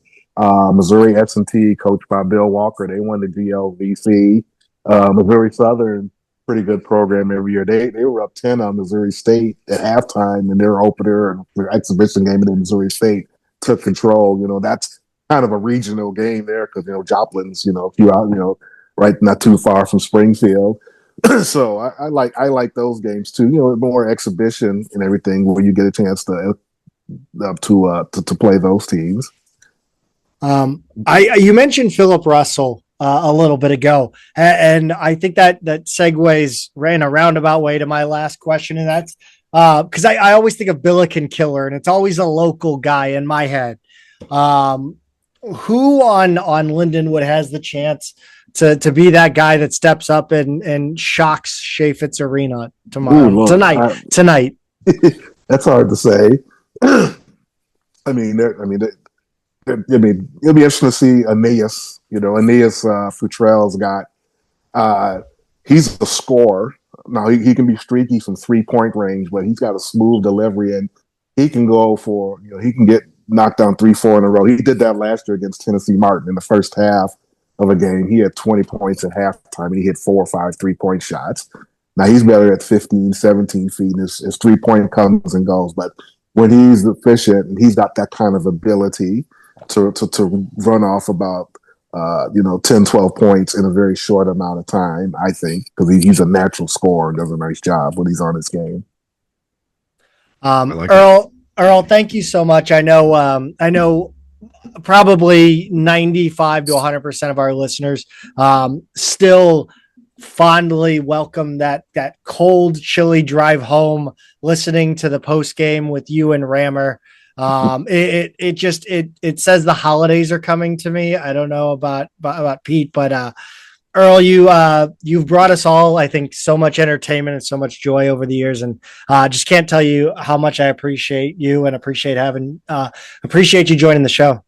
Well, thank you very much for having me. I love the show. I listen to you guys all the time. I love seeing you at the games, and hopefully we'll have a lot to cheer about. There's got a lot of potential for a lot of excitement here, and I hope that folks feel the Chaffetz once they really realize what's happening here, and that we could have a lot of fun here if we stay healthy and stay focused. That's right. Thanks, Earl. My pleasure, guys. Okay. See ya.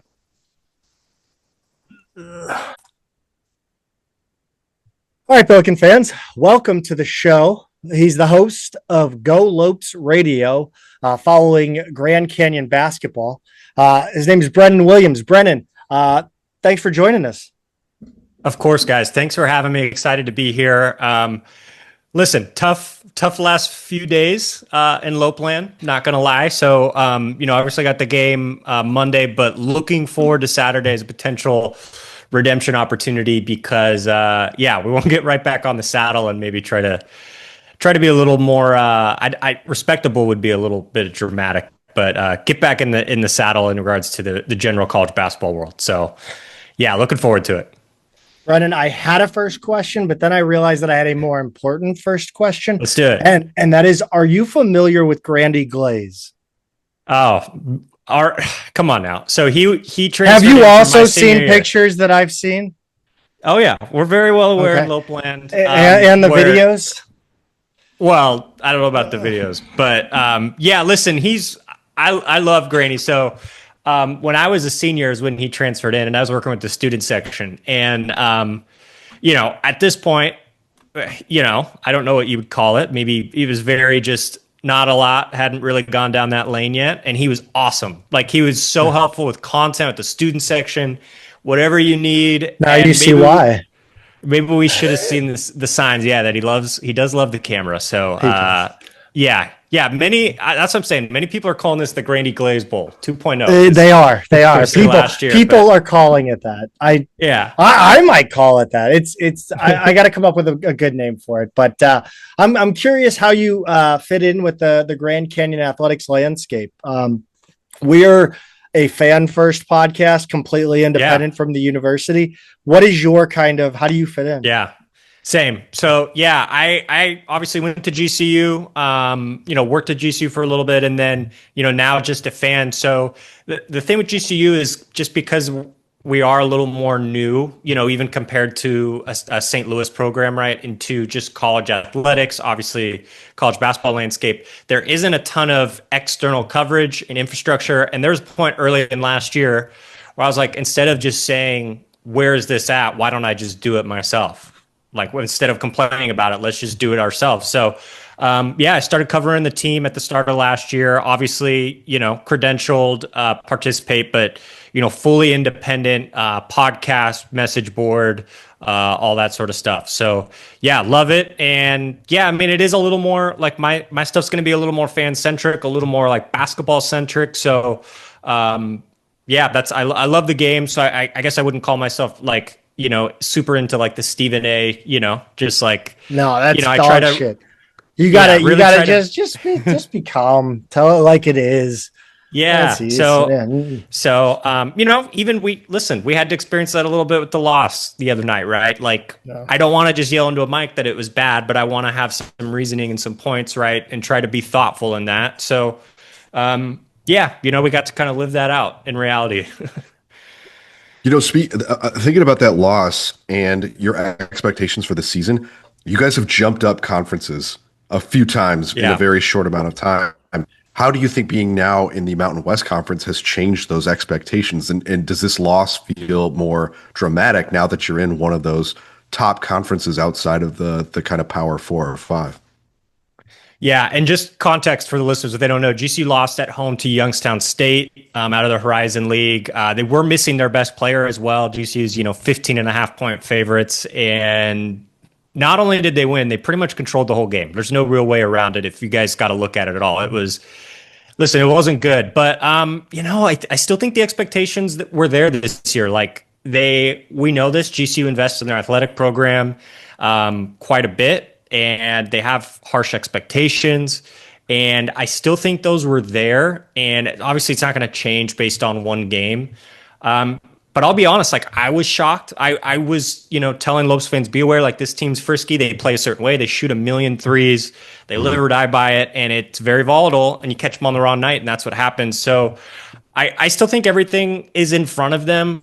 The at-large might be tough. I think Saturday is going to be a really big piece of that. You want to, I don't think you can lose that game at home and then really try to say you should be in any sort of mix. If you can't go win your one true road game, that's going to be, against a really good team in their place, because that's the only true road game they've got in non-con. So I still think the goals are the same: to win the Mountain West, win the Mountain West Conference tournament, get to the NCAA tournament, win games in the NCAA tournament. But definitely an early season setback. They had one of these last year, actually, against UC Davis, who's a little worse Ken Palm-wise at the time. But I do think being in the Mountain West, like, there's a reality that comes with that, an added spotlight. You can't really get away with that stuff. And so I'm interested to see how they bounce back. Northern Illinois coming up tomorrow night, I think, will give us a good idea of kind of where this team's at mentally and what they're made of. I guess kind of to get a little test before you're going to go right back at it against top 60, 65 team. So, we're going to see. We're going to see how much they've learned and how much, this is a group that hasn't played together. You guys have a little bit of continuity, return some guys, you have a core. This team doesn't have that. So they're learning all that stuff on the fly, and they did a good job bouncing back after their exhibitions. But this is a totally different ballgame. You don't get any more like opportunities and chances. This is real, and you can't really use that excuse anymore. You got to win those games. So we'll see how it goes, but I still think the expectations will be the same. I have actually, this is a question, but it has two branches. Bryce Drew is the head coach. He's in year 6. I'm curious kind of the opinion of him from the GCU fan base, because he was rumored to take over here before Travis Ford was hired. Jesus. I need to cross myself after saying that name. It's like, no, I'm kidding. But I'm also curious, like, what is the GCU fan base? Because like you said, it's a new program. It's a different kind of culture down there as far as the school.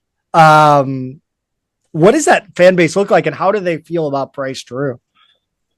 Yeah, the fan base, it is interesting, and I think I have such a weird snapshot. I started school in 2012 and then graduated in 2016, obviously.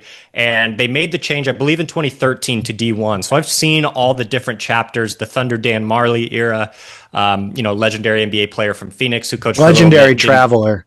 Yes. Great traveler. Also, great traveler. Yeah. Yes. So I think it's just so tough because tradition, you can't buy it, you can't force it, you have to just allow it to happen, right? And you can't fake it. So, it just comes with time. Now, they do have some good history, D2. They're really good D2 program. Obviously, a totally different ball game, but there is some tradition there. So I want to be honest there. And there are some fans who followed GCU from that time, went to school. But, part of why I'm doing what I'm doing is I want to see it grow. Like, it's got to grow. It's got to get better. I had some tougher comments, I'll be honest, after the loss that I thought were very fair in regards to, it's the second game. I didn't feel like the support was there. It was a Friday night. It's in Phoenix. Our weather right now in Phoenix is as good as it gets. Talking about a game day, beautiful evening. I mean, this is really as good as it gets. And I just thought it wasn't quite there from both sides, student and the, adult other fans, if you will. And, so I was a little harsh, but it takes time. Like, you've got to provide those moments.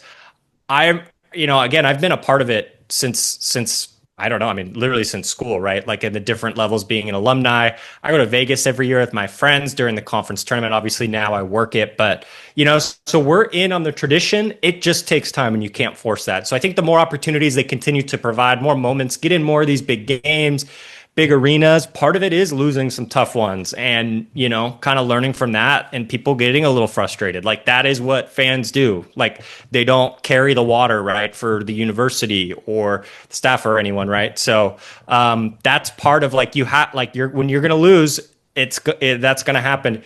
In the same breath, they've had a ton of success relative, right? They're in the WAC. They won the WAC conference tournament 4 out of 5 years. I will say they did only win the regular season and the conference tournament once in the WAC. So it's not like someone said it's not like they were the Gonzaga of the WAC, right? They cleaned up when it came to Vegas.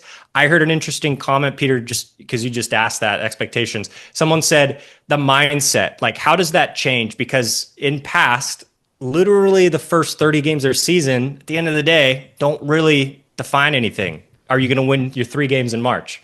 That's what it's been. Now, I'm not saying that mindset happened, but someone was talking about that in regards to GCU. And now every game matters. And you can make the tournament as an at-large team. Obviously, that's what you guys are aspiring to do. So, there is a difference of mindset there. So I'm interested to see how that goes. But I mean, they love Bryce, right? I think the big thing is he fits in really well with the university. Obviously, GCU private Christian university. Bryce very, very outward in his faith. The staff that he hires, all are of really high character, and they care for the kids in a different way. It is very purposeful. It is very real.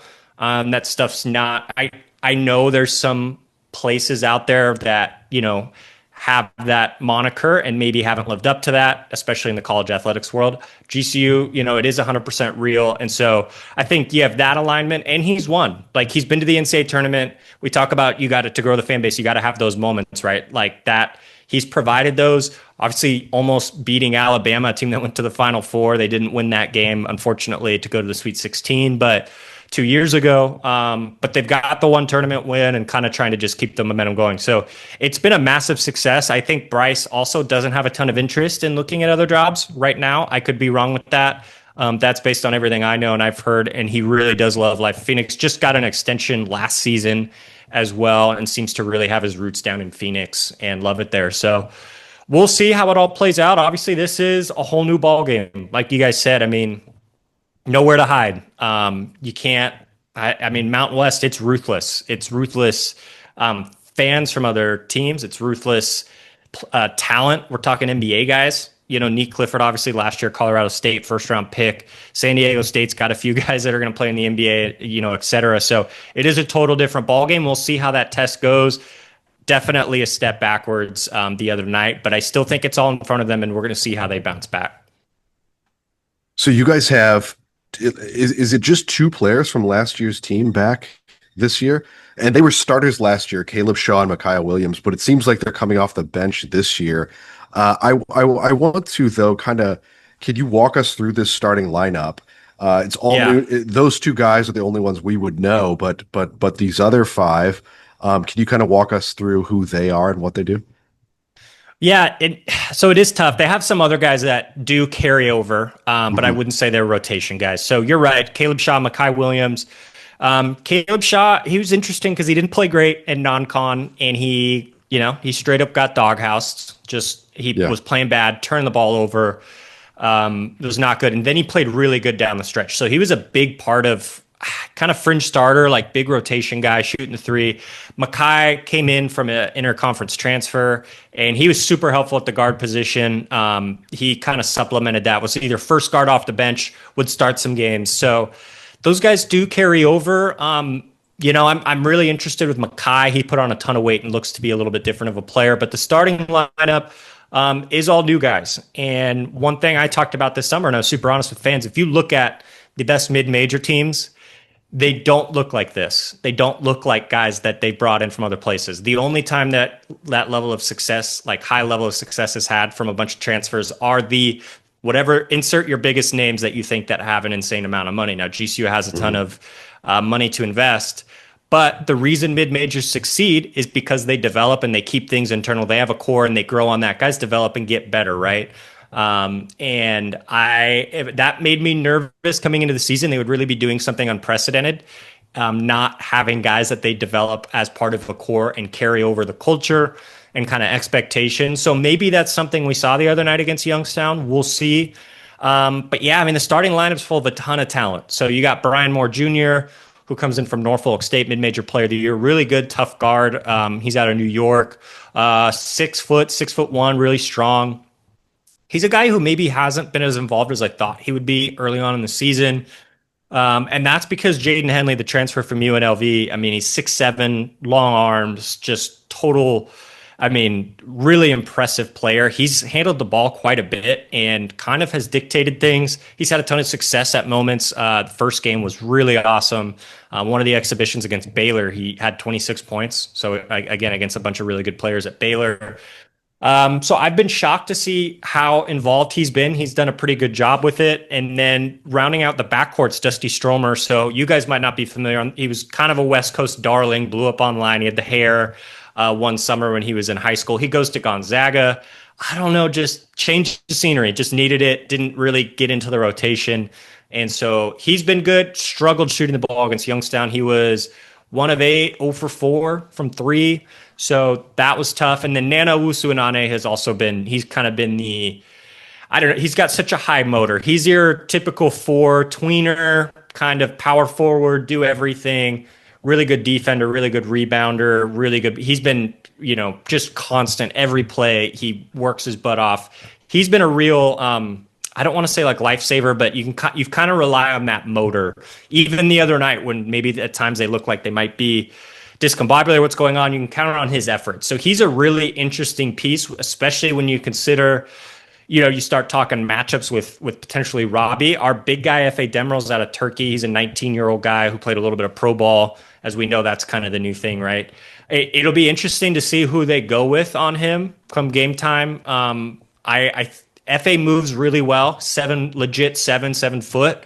I could see a world where maybe Nana spends a little more time on him. Really good, just kind of like your middle linebacker, power forward, Draymond Green sort of like guy. So it's an interesting mix. Again, like I can't talk about this enough. What they would be doing to have success, it would be very against the grain, right? Bringing these guys together. I think even you guys having a little bit of a year that you can kind of maybe call it like the year from hell, just things didn't add up, but you roll over some of those guys, right, in the culture, and you've seen how, that maybe has gotten you guys, I think, off to a pretty good start. Obviously, we'll kind of see the test against GCU be you guys' first really good high-level test, but just not having any of that carryover, there's going to be bumps, there's going to be valleys, and I didn't think, I said after the game, I didn't think there'd be a 40-minute valley or hiccup, but there's going to be those moments. But in the same breath, against IPFW in game 1, the first half was some of the best basketball I've ever seen played in GCU Arena. I mean, they were spreading it out, made a ton of threes. They looked so good. It was selfless and was really a treat to watch. So they have it there. It's just going to be, can they piece that together and avoid those kind of lulls as a new group? You talked about them putting it all together against the mastodons of Purdue Fort Wayne. What is this team? What is this Lopes team looking to do? What when they're successful, what are they accomplishing besides getting the ball in the basket? Yeah, obviously. So, no secret, the last few years we've had some really good players, obviously made some tourney runs, most notably Tyron Grant Foster. You've probably seen him in the news with Gonzaga and some of the court hearings. He got cleared.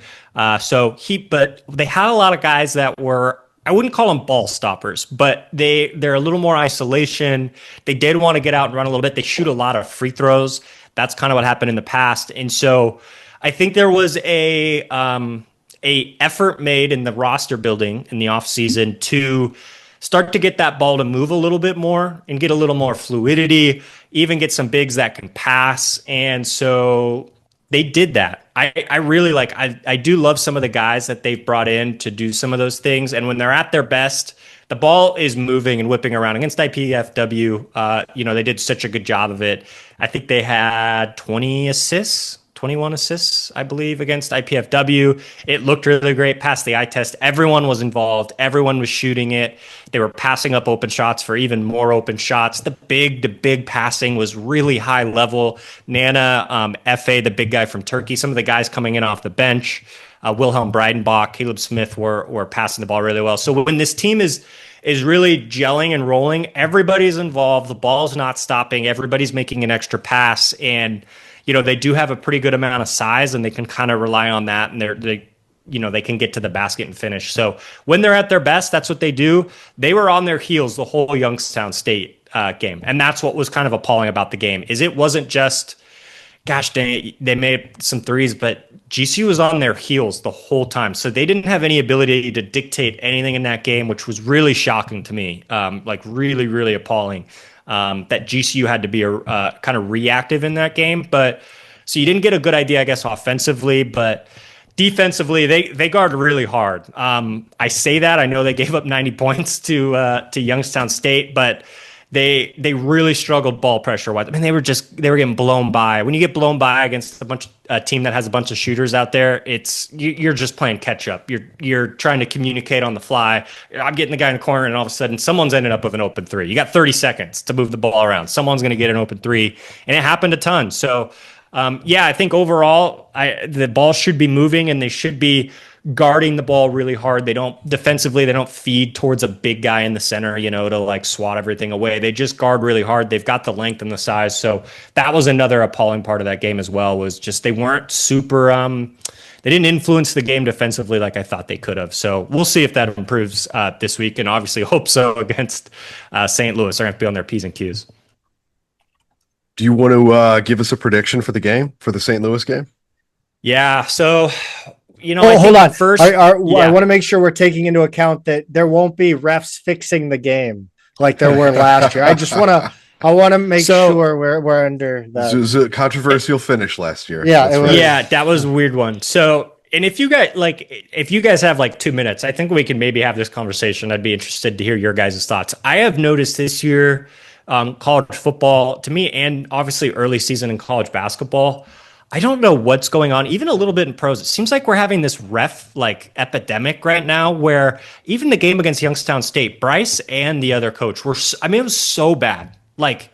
Both ways, just mind boggling. Literally lost control of the game against Youngstown State. I don't know if you guys have seen more of that this year, just puzzling, not communicating on what's going on, and they're going and reviewing. We're supposed to have these expedited reviews. That's not happening. There's challenges. I don't know if you guys have experienced anything of that, but I'm seeing this epidemic right now in college basketball when it comes to reffing, and it's been very jarring. So maybe it is going to happen on Saturday. Maybe the refs will be involved, but have you guys seen any of that at all? I can't speak to football. I don't watch enough football to say, but in basketball, I think part of it has to do with the rule changes. I was watching our women's team play today, and they've got this new challenge rule and everything, and that came up a lot in that game. So I think there are some adjustments to a lot of rule changes. I think that's part of it. That's all I can think of, though. I mean, I don't know why else that would be happening. Yeah, so weird. Yeah. Go ahead. I think it all. I mean, I'm sure these refs are working 6 games a week, sometimes 2 in less than 24 hours. True. I mean, it's travel. Yeah, it's. Yep. I mean, I can't even imagine. Obviously, it's kind of a fun life, but like, also these guys Totally. can't be at the top of their game without a little nose candy. Like they just can't be. So I don't know. I haven't noticed it. I did notice we had a long ass review at the end of this women's game that was today. So, but yeah, no. I guess my last question before Yeah. we'll flip it around and do your side. Home and home, baby. Yep. Yes. Who is the guy on this GCU team that could be a Billiken killer, or a guy that like the Marshall Henderson type, the guy that's going to draw the ire of the opposing fans? Gosh, man. So this is where it's really hard because I wish I had a clear-cut answer right now. We've talked about how much learning's gone on with this team, and the fans, obviously, we're kind of learning. And night in, night out, we've seen individually one game here, one game there, and then the next guy, it's kind of one guy's, so it's so hard. I think someone that could be maybe an Achilles heel for the Billiken fans, I would say, gosh, that's a really good question. I think I would go with, I think it's going to be Nana. So Nana is an incredible, really an incredible kid. He went to a really like nice, very academic forward high school, played at Brown, really high character kid, but crazy motor. We have a Brown transfer. Just really? Okay, maybe they were teammates. I mean, they would have had to be. They very well might have been, yeah. Yeah, Kalu Anya, but he's sitting this year. He is sitting out this year. And so I think he's a guy just because of the motor. He's not like a guy that's going to get into it with fans or anything, but I think when you talk about a guy who could maybe like run through a wall, like a literal wall accidentally, that is very much in play. And then I think the other guy is Dusty Stromer. Like I think he catches a lot of people off guard. He's got the hair. If you guys are familiar with him, sunshine, kind of Trevor Lawrence vibes, and he's got stuff. Direct deals off the court. Again, just because he has such a big following, but he can be a killer. Like he can really shoot the ball when he gets going, and there's high expectations for him. He obviously didn't play great the last game against Youngstown on Friday, but he could be a guy as well where I think he could annoy some people where you're like, oh, maybe the pretty boy with the long hair or whatever, isn't, and then he just comes in and drops a bunch of threes. So I don't know. Those would be my two guesses. Are we going to see goggles versus goggles in this game? Oh, well, GCU's got two guys with goggles. Well, we've got, so obviously, it could be a goggles trio.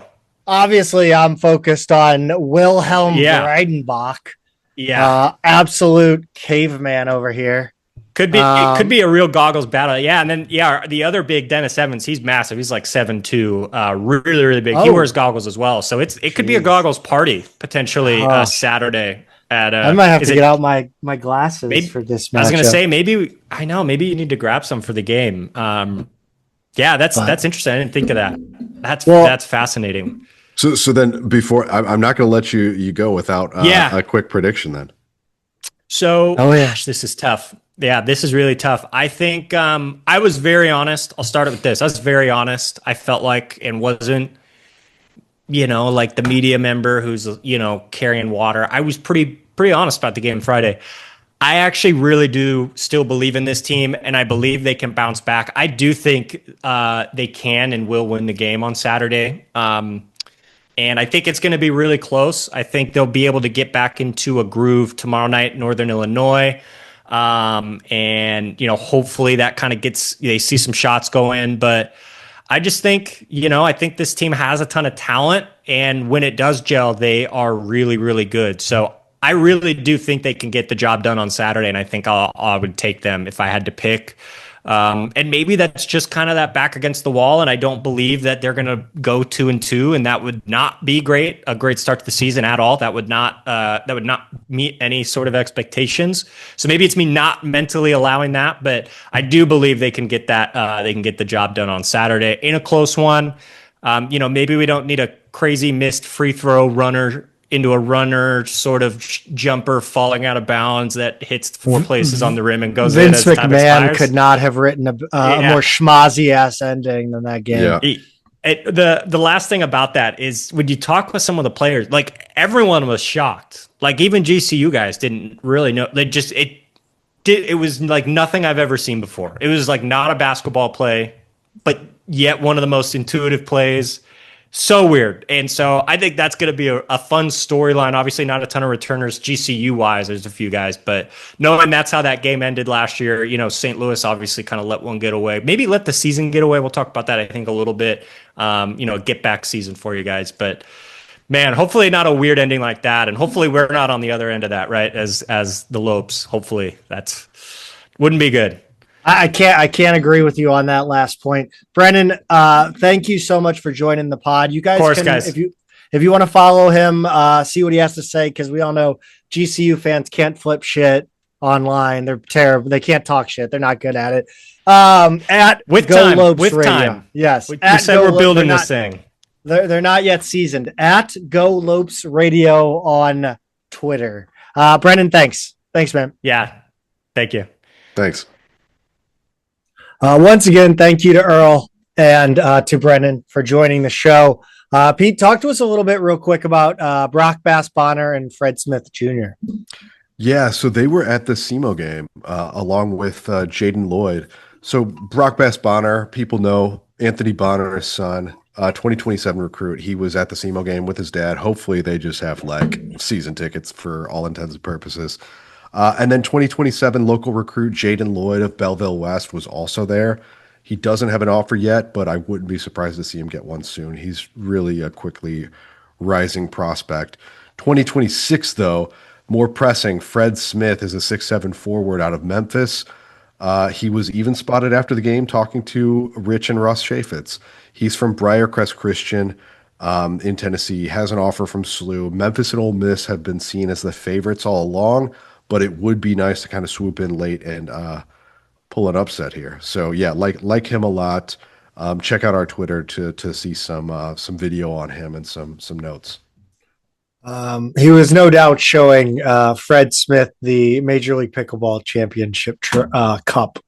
Oh yeah. Women's basketball dropped a 70-66 loss. Our game at Missouri State Monday the 3rd. The game at 13 lead changes, 11 in the first, 2 very late in the game. Billikens led with 66-63 with 1:07 remaining. Then Missouri State drew an one play to tie it. It was downhill from there for the Billikens, unfortunately. Nugent was good overall, besides a couple of the brutally timed plays late in the game. Alexia Nelson was right behind her with a career-high 22 points. Nugent had 24 and 39. No one else was in double digits. Pete, I thought Alyssa Kirkenmeyer, which it's Kirkenmeyer, apparently, is what I've learned. Right. I've been saying Korkenmeyer, but it's yes, I have too. Because I didn't realize there was actually an E there in after the O. But anyway, she played well. She's affecting the game for a freshman. She rebounds, she blocks shots. She had 11 rebounds, 3 blocks. She altered a lot more than 3. I really like her presence, even though she doesn't bring a lot to the offensive end at this point. I think I want to. We'll talk about the most telling, painful stat, and then I want to bring up something because it leads into the next couple games. Well, it's a. Just go ahead. Yeah. So really, if you want to look at anything here, it's the free throw shooting. SLU went 6 of 21 from the line. As bad as they've been from 3 in recent seasons, they've been a very good free throw shooting team. Only Nelson, Nugent, Kirkenmeyer, and Hannah Wallace got to the line, but somehow they were all bad in this game, and that was really unexpected. If they even shoot half as well, SLU wins this game.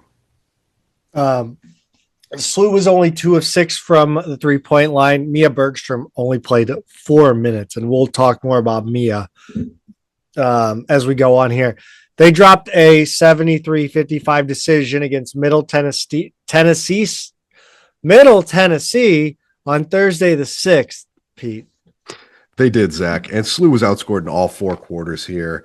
MTSU got to the line 31 times. They hit 26 of them. SLU got to the line about half as much and only hit 11. So, again, not showing themselves from the free throw line yet. SLU's top 2 scorers, Nelson and Nugent, were a combined 4 of 26 from the field. Not a good slash line, just not their night. Nugent was still tied with Brown for 13 points to lead the team. And Zach, I think probably what you want to talk about here is why is Mia Bergstrom playing 4 minutes when Belle Tillett plays 23 in this game?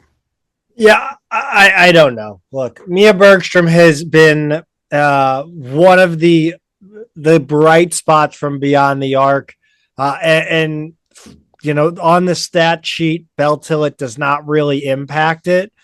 It feels like Mia Bergstrom has now played in these 2 games. She played 4 minutes, took 2 shots, missed them, and then was just never heard from again.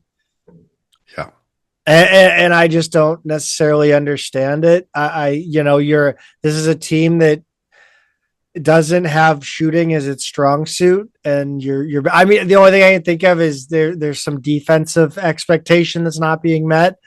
But again, like we're going to talk about it in the Northern Iowa game.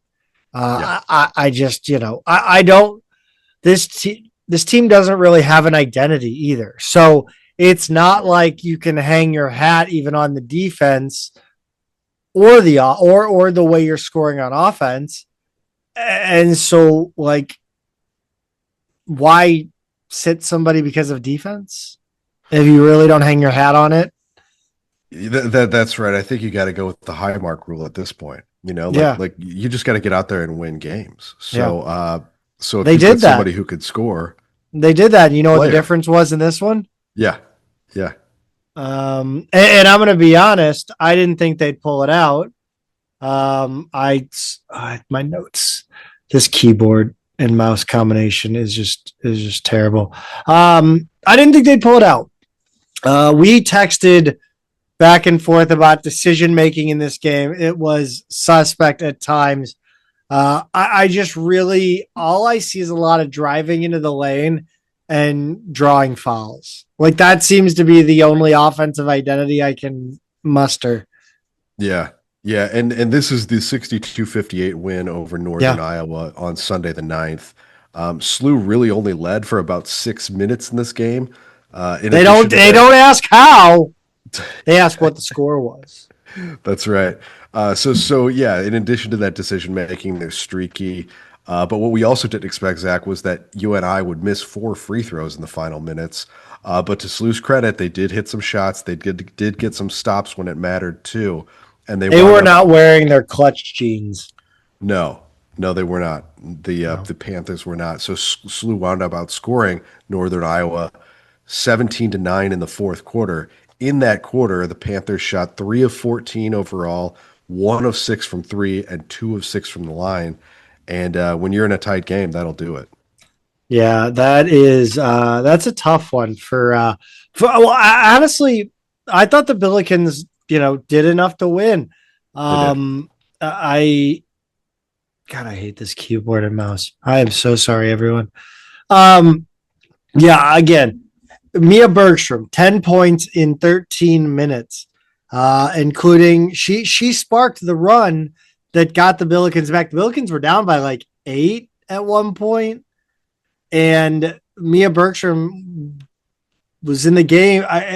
The first half is when you saw her affect the game, and then you're like, okay, she needs to be in this game because she's obviously effective in this one. So I just don't understand why she didn't get much run last season. I didn't understand why she didn't get much run in the first 2 games. And I think it showed that she belongs out there on the court in this one. Yeah. 10 points in 13 minutes. What more do you want? The team shoots 40% from 3, which is something you never do. It's just you got to play her. But I also thought Brown was great, Zach. She had a solid 28 minutes tonight. She led SLU in plus minus at plus 14. And she, her defense was there too. SLU held UNI's starter to a poor shooting night. Only one of their starters scored in double digits. So I think before you said it right, SLU did enough to win here. Speaking of said it right, is it Kira Brown? Is the ZHY silent? Because it sounded like it was. He's Kira. calling her that for short. Like that's the okay. It's Zakira Brown, but Kira is what they call her for short. Yep. Okay. I was making sure I had it right. Next up, they will take on Southern Indiana on Wednesday, and then Saturday they will head to Murray State. Pete, run us down what to expect from these two. Yeah, quickly, Zach, because we're it's a long one. But I mean, we don't have to. USI is 1-1. They've got a win over a lower division team. They lost to Murray State, oddly enough. SLU's their first road game, and SLU lost by 12 last season at their place. So not a whole lot to put into. It's early, right? But what I will say is they do force a ton of turnovers. So that's something that I don't think bodes well for SLU. That's the thing that worries me there. Against Murray State, we're at Murray State. So that's already tougher. We know they beat Southern Indiana. That was their only regular season game so far. They will play South Dakota State before they face SLU. They had 5 double-digit scorers, all 5 of their starters, and all 5 of them played 30 or more minutes. So they're a little bit top-heavy in terms of their roster balance, but it seems like their starters can really be effective. They shot 30 of 34 from the free throw line, which was pretty much the difference in that win. SLU lost to Murray State by 25 at home last season. I don't know if I feel a whole lot better about having to go to their place this season. So this is just a really tough game. Let's see. Let's talk about 2 Men in a Garden, Pete. We haven't talked about that. We plugged them on the guest spot we did with GoLopesRadio. We did. I thought that was pretty masterful of you, Zach, to get a plug in on someone else's show. So I almost feel like they'll it's probably cut it out. Almost gratuitous to have to do it on our show now, right? But no, we love 2 Men in a Garden. They're great. One of the things I'm curious about, I want people to, when you're getting 2 Men in a Garden salsa, I want you to try the different heat profiles. Go get the mild, medium, hot, and screaming hot. Let me know where you are on that range of heats and where you like it the best. To me, the mild and medium are a little bit more mild than what I'm looking for. Screaming hot's a little bit too high. Hot is kind of where I'm at overall, but I do kind of like to play with those ranges a little bit. So go mix and match some yourself. Go over to 2meninagarden.com. Build yourself a box, $9.99 nationwide shipping, 2meninagarden.com. Women's soccer, the Billikens collected some postseason hardware. First team all conference, Izzy Lubert, who made the all academic team as well. Second team, Hannah Larson, Julia Simon. Rookie team, Caroline Chire. She was the co-rookie. I thought you were telling me how to pronounce Chire. I was like, that's not how you pronounce Chire, because you wrote it co-ory in caps. I was like, that's an interesting thing to put in there. Addie Brosder, Blakely Hockett also joined her on the all-rookie team. The Billikens season ended with a 4-2 loss against the 4-seeded Rhode Island Rams Wednesday the 5th. 11th minute, SLU got on the board when a through ball from Julia Simon found Hannah Larson, who beat the roadie keeper. The 40th minute, Jill Rosenfeld scored on a beautiful shot over Emma Parker. 54th minute, Laura McDonald of URI beat everyone down the field and finished strong. Just no bullshit. 63rd minute, Hannah Larson made a deep run, turned the corner, beat a roadie defender, found a waiting Simon in the middle of the box. Just 3 minutes later, the Rams broke the tie with a long throw in, bounced to Kaya Rice, who slid to poke it past Parker. Nice alliteration. 75th minute, URI put the nail in the coffin when McDonald hit a bomb from about 30 yards away, perfectly placed. Maybe even more than their first goal. That's a goal in any league.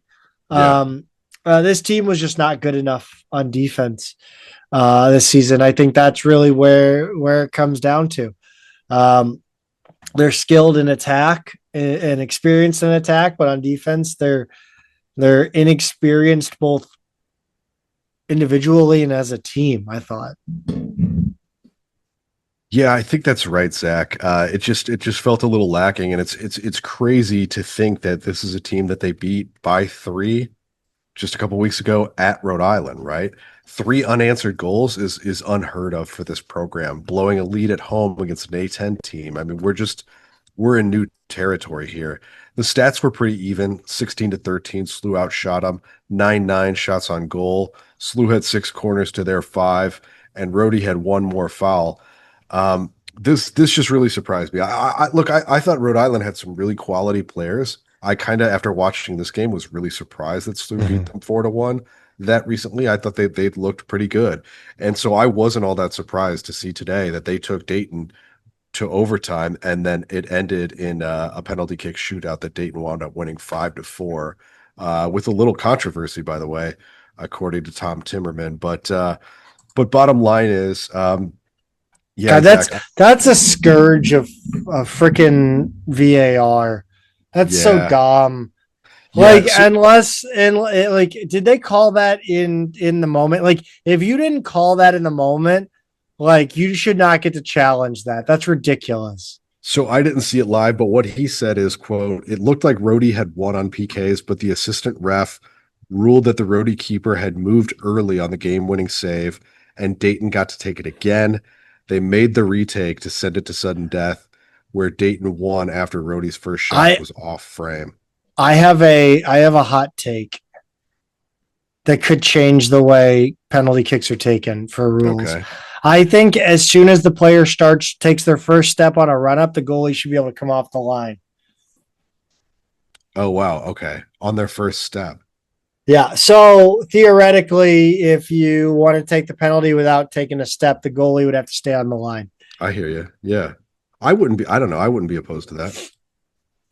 Selections will be announced Monday for the NCAA tournament. We are of the opinion that SLU will not make the tournament. It could be close, but their RPI is currently 31 as of Sunday night. Katie Shields told Stu that she doesn't expect a bid based on the lack of a top 50 win. They had those losses to Penn State and Iowa that were decisive. Dayton was the other top 50 opportunity, and they lost that one. So Rhode Island is the only non-top 50 loss of the season, but they just don't have that win on the other side of the coin either. So, Zach, I mean, is this the end of an era for SLU? Yeah, but the start of a new one, hopefully. Yeah. Men's soccer, RPI 27, United Soccer Coaches 24. They beat LaSalle in the quarterfinals, 8th-seeded LaSalle Friday the 7th. It took until the 75th minute for Theo Franca to break the scoreless tie with a quick turn-in shot in the area off a Carlos Leatherman assist. Tanner Anderson got the insurance goal in this one in the 85th minute off a Jack DiMaria corner kick. Abenel had 7 saves for his 9th shutout. The Billikens had 21 shots to LaSalle's 10, 5-4 on goal, 10-6 corners. Fouls were 22-11 Billikens. Billikens advanced to the A10 semifinals. They'll host 4-seed Davidson on Wednesday, November 12th at 7 local time. Let's see. God damn it, this mouse. Sorry, 2-seed Fordham will Go take ahead. on 3-seed Dayton on the other side of the bracket. SLU actually did not play Davidson in the regular season. That never happened. We never play Davidson. No, never. They were 9-6-3 overall. They were 4-2-2 in A10 play. They beat George Mason 2-1 to advance to the semifinals. They're only 2-5-1 on the road, which is good. They're a much better home team. And then their junior, Miles Cully, is really the go-to guy. He leads the team with 7 goals. No one else has more than 3. So I think you got to make somebody else beat you.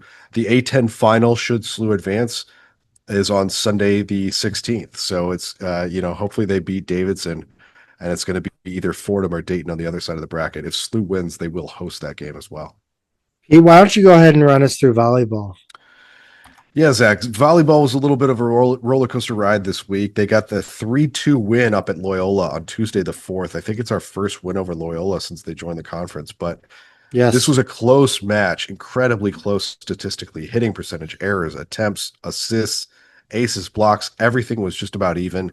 21-25, 25-22, 18-25, 25-21, and then SLU got that 5th one, 15-11. Jetta Brenning had a triple-double with 22 assists, a career-high 19 digs, and a career-high 12 kills. Tamia Maddox, 10 kills and 19 digs. Lucy Rankin had 19 assists and 15 digs. and Ellie Rink led SLU with 16 kills. Justina Asamoah, career high, 7 blocks. Really good performance. But then things kind of took a turn for the worse over the weekend. First, it was a 3-0 loss against George Washington on Friday the 7th. Then they lost 3-2 on Saturday the 8th. Just not much fight in the first one, Zach. 19-25, 16-25, 18-25.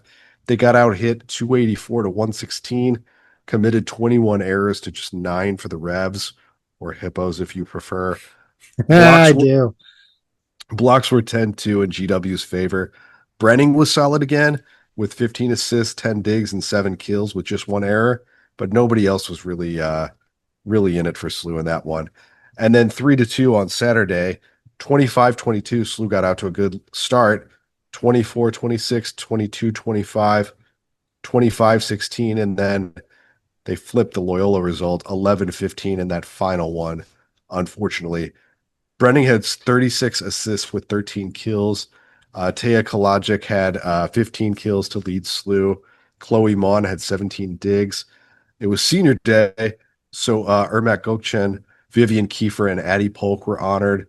Although it's funny because the photo clearly shows Polk with a number 9 frame jersey, despite the fact that she's wearing number 7 and listed as number 7 on the roster. So I had to look it up. She wore number 9 last year. I guess that's what they went with for whatever reason. And then, Zach, as you said, the athletic director and associate athletic director were not there. Yeah. Weird. I got nothing more to say about that. Yeah. That's frustrating. But just to put a pin in volleyball, Zach, this is pretty much the nail in the coffin for the season. There was a little sliver of hope after the Loyola win. They weren't mathematically eliminated, but now the conference tournament is out of reach. Like Duquesne last week, GW is the kind of team you have to beat to be a top half team in this league, period. And the GW matches were at home too, so it's disappointing. They finish up the regular season at Davidson on November 14th and 15th. Mm-hmm. Davidson is 10-16 overall, 5-11 in league. Let's go ahead and get that win for some respectability. Absolutely. By the way, the last time men's soccer played Davidson, do you want to take a guess? I'll say 3 years ago. 2017. Oh my gosh. That's a really long time. Yeah. Okay. That's bizarre. Yeah, it's bizarre, isn't it? It is. Swimming and diving was off this week and next. They'll be at the House of Champions in Indy, 22nd of this month. Field hockey, all conference honors. Olivia Smith, second team in all academic. Macy Budd, all rookie team. Sierra Larson, all academic. Abby Vitas, all academic. St. Joe's went on to win the A-10 Field Hockey Championship, their 5th straight league title, despite Richmond being the number 1 seed, which we thought that would be wild if Richmond went on to make the NCAA tournament. That would be really funny. Yeah. It's like, of course, that's the win that they got, right? Yep. All right, that's going to do it, guys. Marathon episode. I hope you all enjoyed the entire episode. Man, go Bills. Go Bills.